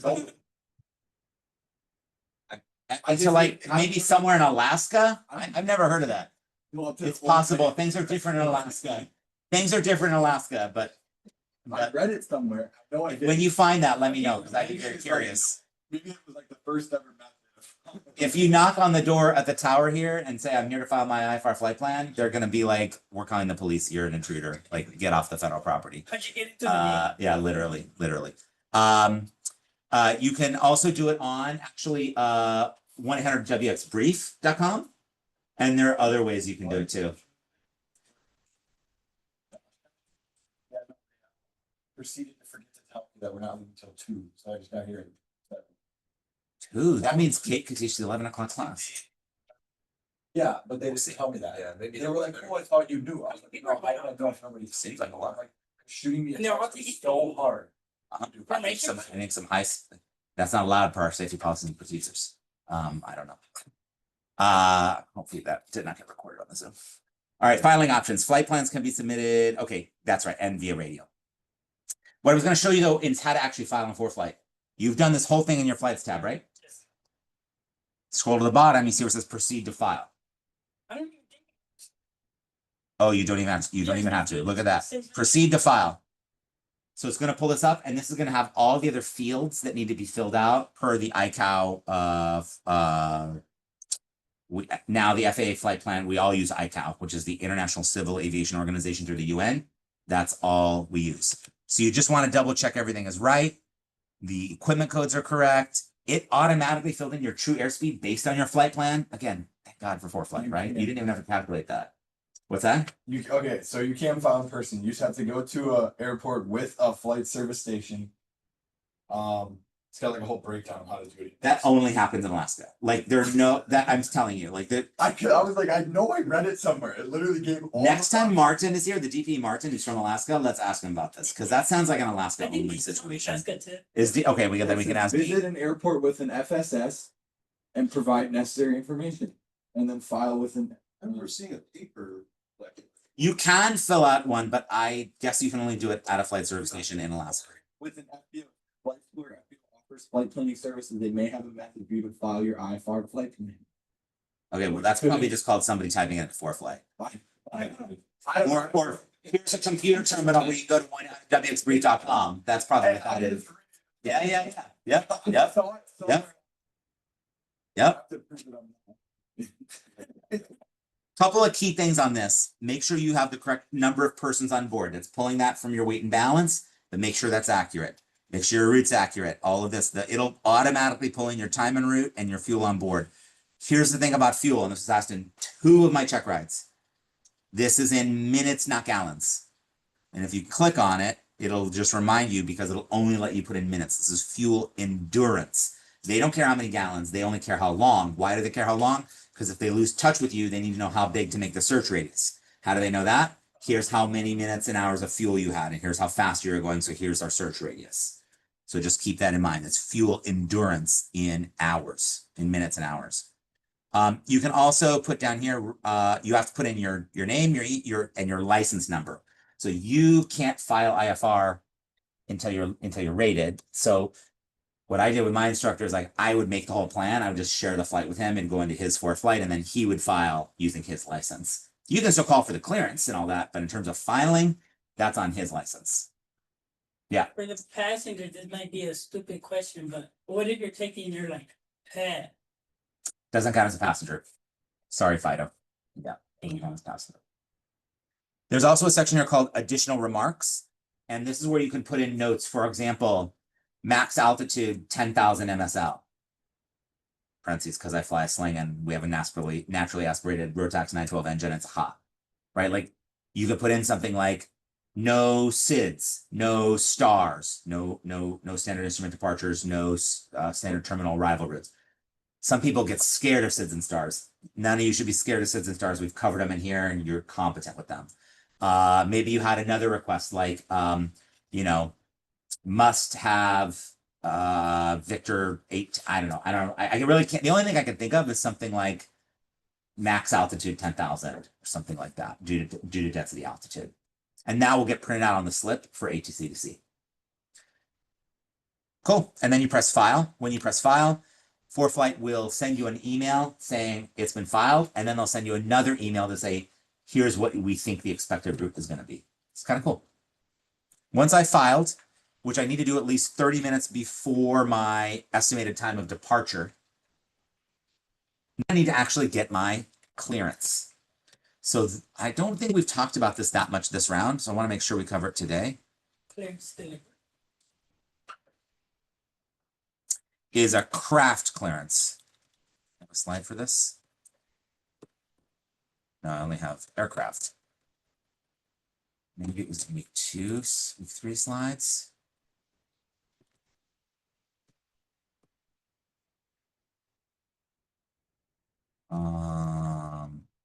This is all aircraft. Was it in week 2?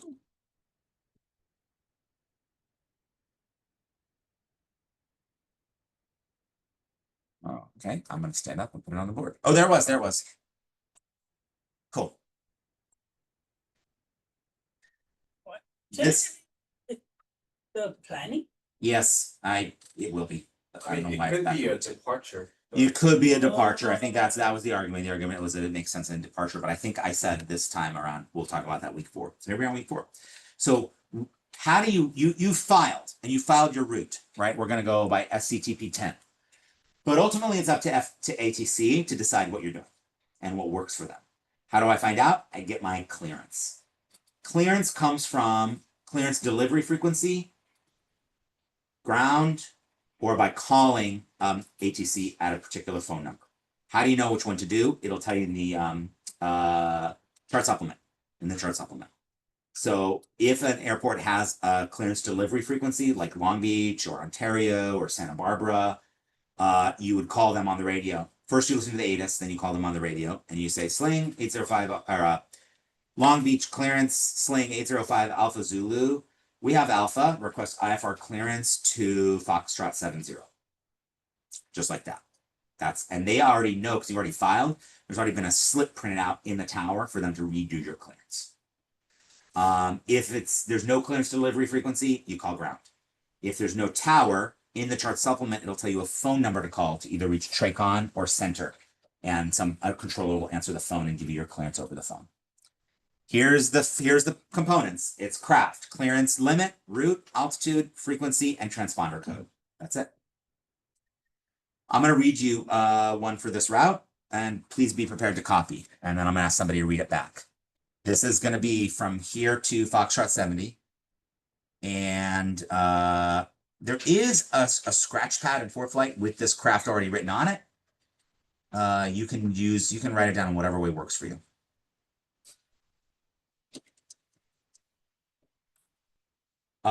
Chris, call me up on ground and ask for this clearance, please. You have Alpha.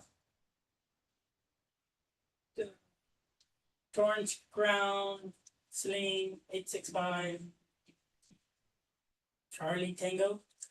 Would like to request IFR clearance to, and then it was an airport, which Yeah. is L. Foxtrot 70, Foxtrot 70. With Alpha. Great. Sling 86, what was it, Charlie Alpha? Torrance Ground, stand by for your IFR clearance. Stand by. And what's interesting, I actually asked this on a tower tour. I was like, when you tell me to stand by, do you want me to say anything back? And they're like, no, that's literally why I told you to stand by. Don't say anything. I was like, okay, just ask them down. If they tell you to say hold short of the runway, you have to read back to hold short. But if they say stand by, you don't say anything. Can we just collect them? Just don't say anything. That's what they said. Don't say, Never do anything. just if they say stand by, do not respond. That's why they say stand by. It's like, okay, makes sense. This is, by the way, the only airport where when I call tower and I'm holding short and they say stand by. Every other airport, they always say hold short. They give an instruction and they want you to read that back. Just what's on the tape and it's clear. But for whatever reason here, oftentimes it's stand by. 2 clicks, fine. That's not in the AIM. That's not in the controller dictionary. It's sort of more like, we know I wouldn't do it on a truck ride. I don't think it's necessary. You can just do nothing. I can imagine them rolling their eyes. I don't know. I think it probably depends on the controller. Oh, I told him I think someone said it's interruptive, because if they're trying to like bring someone in, it's interrupting calls. Yeah, there's no need to.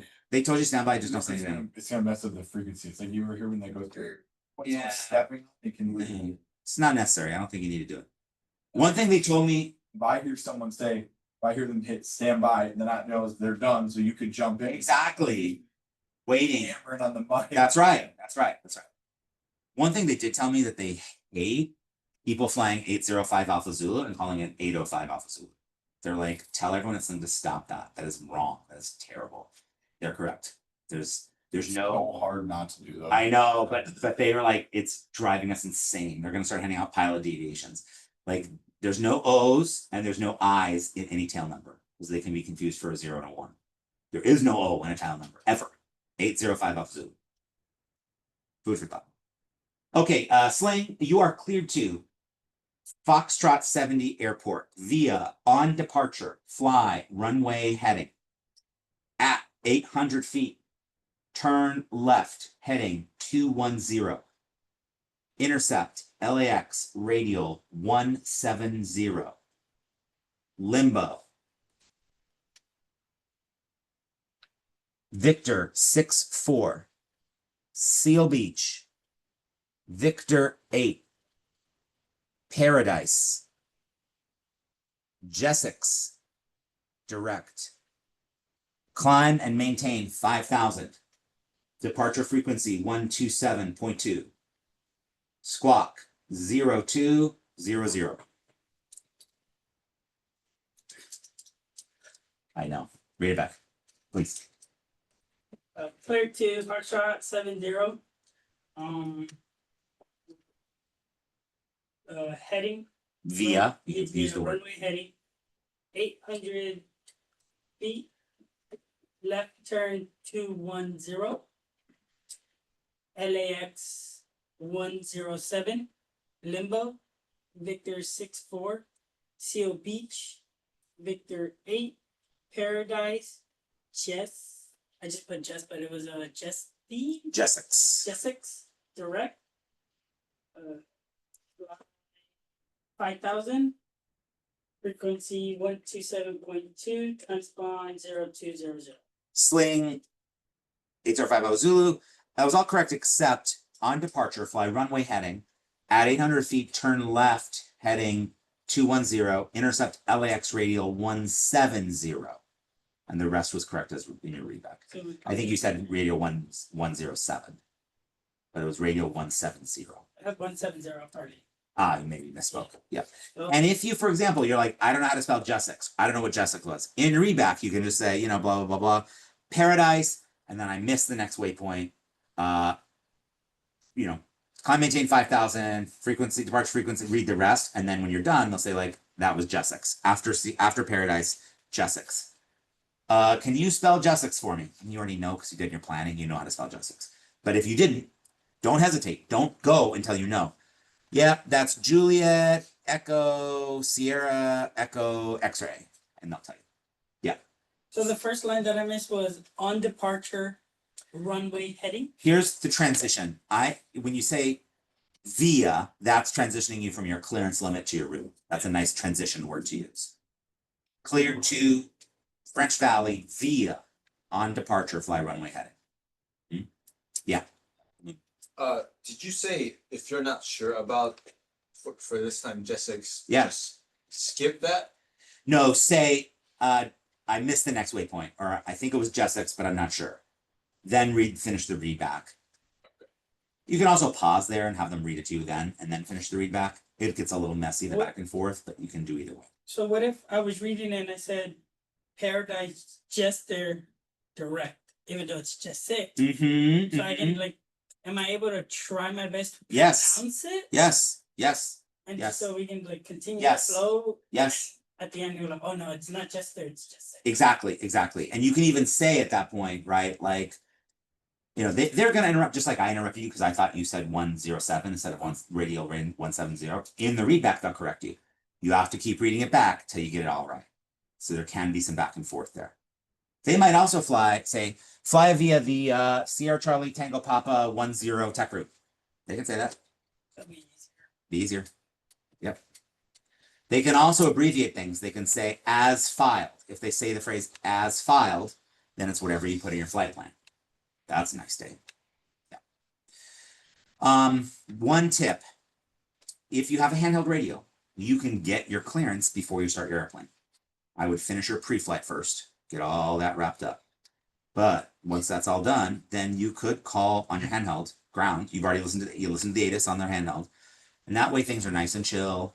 You're saving hobs. One of my students calls it the cha-ching machine. The cha-ching machine is not running yet, right? Like you've got plenty of no hobs, right? The hobs ticker is not going. You got plenty of time to write it down.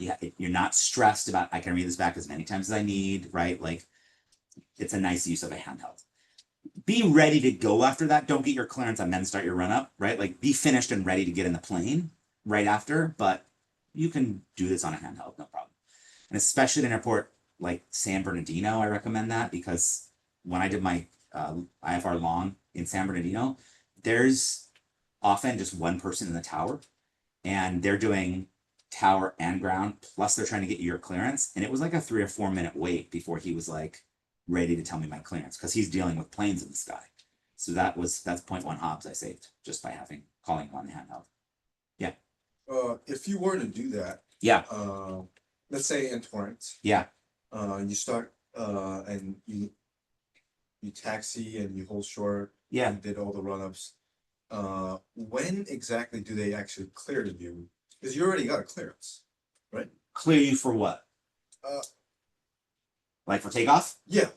So they need to fit you into the rest of the IFR traffic that's going in the area, right? So an IFR flight plan, typically your ground taxi clearance, because ground also knows you're on IFR. Yeah. You call it for a ground taxi the same way you would anything else. Right? And they would say, hold in run up, advise when run up complete. Yep. Even if you're in 29 or right. Oh, okay. They'll say that. You know, run up complete. And then they'll say something like, Sling 805 Zulu, Roger, remain in the run up, contact tower on 13307, advise ready for IFR departure. So then you call up tower, Sling 805 Zulu in the 29 right run up, ready for IFR departure. Then they'll fit you in. Or they say stand by. Or they say stand by. Correct. Yeah. Okay. Yep. That's the deal. And you would still, even though you didn't start the plane, you would still say Sling 805 altitude. Absolutely. Okay. Yep. That's the plane that is your call sign, even though the plane is not on. That is who you are. That's correct. Yep. And you're standing next to it. Would you specifically say that you're not in the plane, or it's just the same call? Okay. Here's another example. I was pre-flighting the morning of my IFR long cross country. It was a Sunday morning. Nobody's here. And I'm on the ramp and I see a coyote running all across the runways. I'm like, ooh, that's a hazard. So I just turned on master, turned on avionics, put in my headset. I called up ground. I said, Sling 991 Alpha Lima. I'm on the ramp. Do you see that coyote that's on 29 left right now? They're like, what? They hadn't had their coffee yet. What? Where is it? It looks like it's towards the departure end of 29 left. Oh yeah, I see it. Thanks. And then they're like, attention all aircraft, caution, coyote on the runway. The engine wasn't running, right? But still, I am Sling 991 Alpha Lima. Right. Yeah. Okay. Tomorrow we'll talk a little bit about what happens when you're doing this at a non-towered field, right? And there is no tower to clear you for release. Tomorrow we'll also talk a little bit more about regulations, but mostly tomorrow will be more practice on IFR cross-country planning. So you'll have to plan a cross-country for your check ride. But we'll be getting more of that tomorrow. Friday will be quiz and review. Okay. Questions? Yeah. Maybe questions / Sure. Observations, Confessions comments, / confessions. Yeah. But I don't know how it sounded to you when you first started flying. Yeah. But the read back correct part. Yeah. When they I was doing solo PPL stuff. Yeah. And I was telling pilot read back correct, but it sounded to me more like commanding, like you got to read back correct. Like it's not. oh, correct. it's a command. Yeah, like read it correctly. Yeah. Do it again. Yes, that's what it means. But it's actually a good thing. Like It's an observation. Yeah. Yes. Everything that correctly. That's right. That's Yes, right. Exactly. but, Gold star. Yeah, I Enjoy your flight. The way. Yeah, exactly. That's a good point. If you did it wrong, Language. so you read back correct. And language is important. Yeah. That's good. It's good. I'm into it. But when you first heard that, like first ever, you never thought that. Oh, Yeah. But I can see why it could sound that way. I got. Yeah. Come correct. Five Alpha Zulu. Come correct. Yeah. Awesome. Go team. Go team 5 a.m. Kate's out of town in theory to Oshkosh. So I don't know who's teaching tomorrow at 11. I'm planning to teach Friday and I think most of next week also at 11. Should have more details on that later. Double dip. Double dip. Double dip. Thanks, Zoomers, for coming. Appreciate you. Thanks, Sergio Six. Thanks, Sophie. We were trying to unmute. Okay, I hear you now. Did you have questions? Yeah. Tell me. For IFR flight plan, would there ever be a situation where you have to make a paper one? I cannot think of one. I mean, I can't think of. I mean, according to Marshall, you can go in person. I think that only happens in airports in Alaska. But, Okay. Okay. but I can't think of one, Sophie. Yeah. You might use one for practice, right? You can print one out and practice with it. But in terms of real life, I don't think anywhere is accepting an actual paper flight plan right now. So for like the check ride, they won't make you do like a paper one. Make like sure they you do? know how to file on here. Make sure you know how to file on here. Yeah. Okay. My examiner literally made me press. She didn't make me file it. She said I did have to press proceed to file, like I just did. I did everything but press the button and said file. Okay, got it. Thanks. Yeah, you're welcome. For the IFR. Have a great morning.